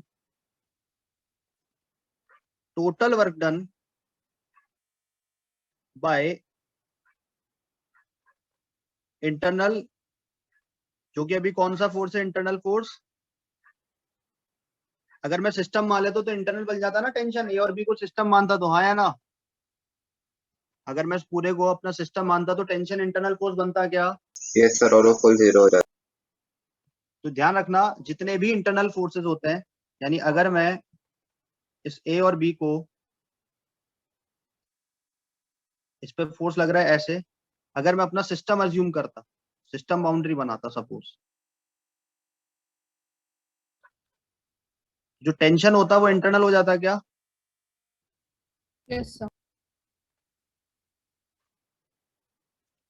और इंटरनल फोर्स के वर्क डन हमेशा कितने आते हैं? 0 आते हैं, ये बात ध्यान रखिए। Total work done by internal या normal force sir on a system, बोलो। सर वो एक बार बताओ ना सर, टीएस और माइनस टीएस कैसे आए एक बार फिर से? एक सेकंड, सिस्टम पे 0 होगा, ध्यान रखना, ईच ब्लॉक पे तो आएगा वर्क डन, क्लियर है बात? Yes sir. भाई बी ब्लॉक पे देखो, बी ब्लॉक पे टेंशन इस तरफ है क्या? Yes sir. लेकिन इस पॉइंट का डिस्प्लेसमेंट आगे है क्या? Yes sir. पॉइंट तो आगे की तरफ पहुंच गया ना भाई। हाँ तो सर। फोर्स और डिस्प्लेसमेंट के बीच एंगल कितना है? 180 क्या? Yes sir. इसलिए माइनस, ठीक है। दो वेक्टर अपोजिट होते हैं डायरेक्ट माइनस बोलते हैं, टी एस कॉस 180, 180 की वैल्यू -1। Yes sir. समझ आ गई क्या बात सभी को? जितने भी इंटरनल फोर्सेस होते हैं उनके वर्क डन कितने आएंगे? 0। 0।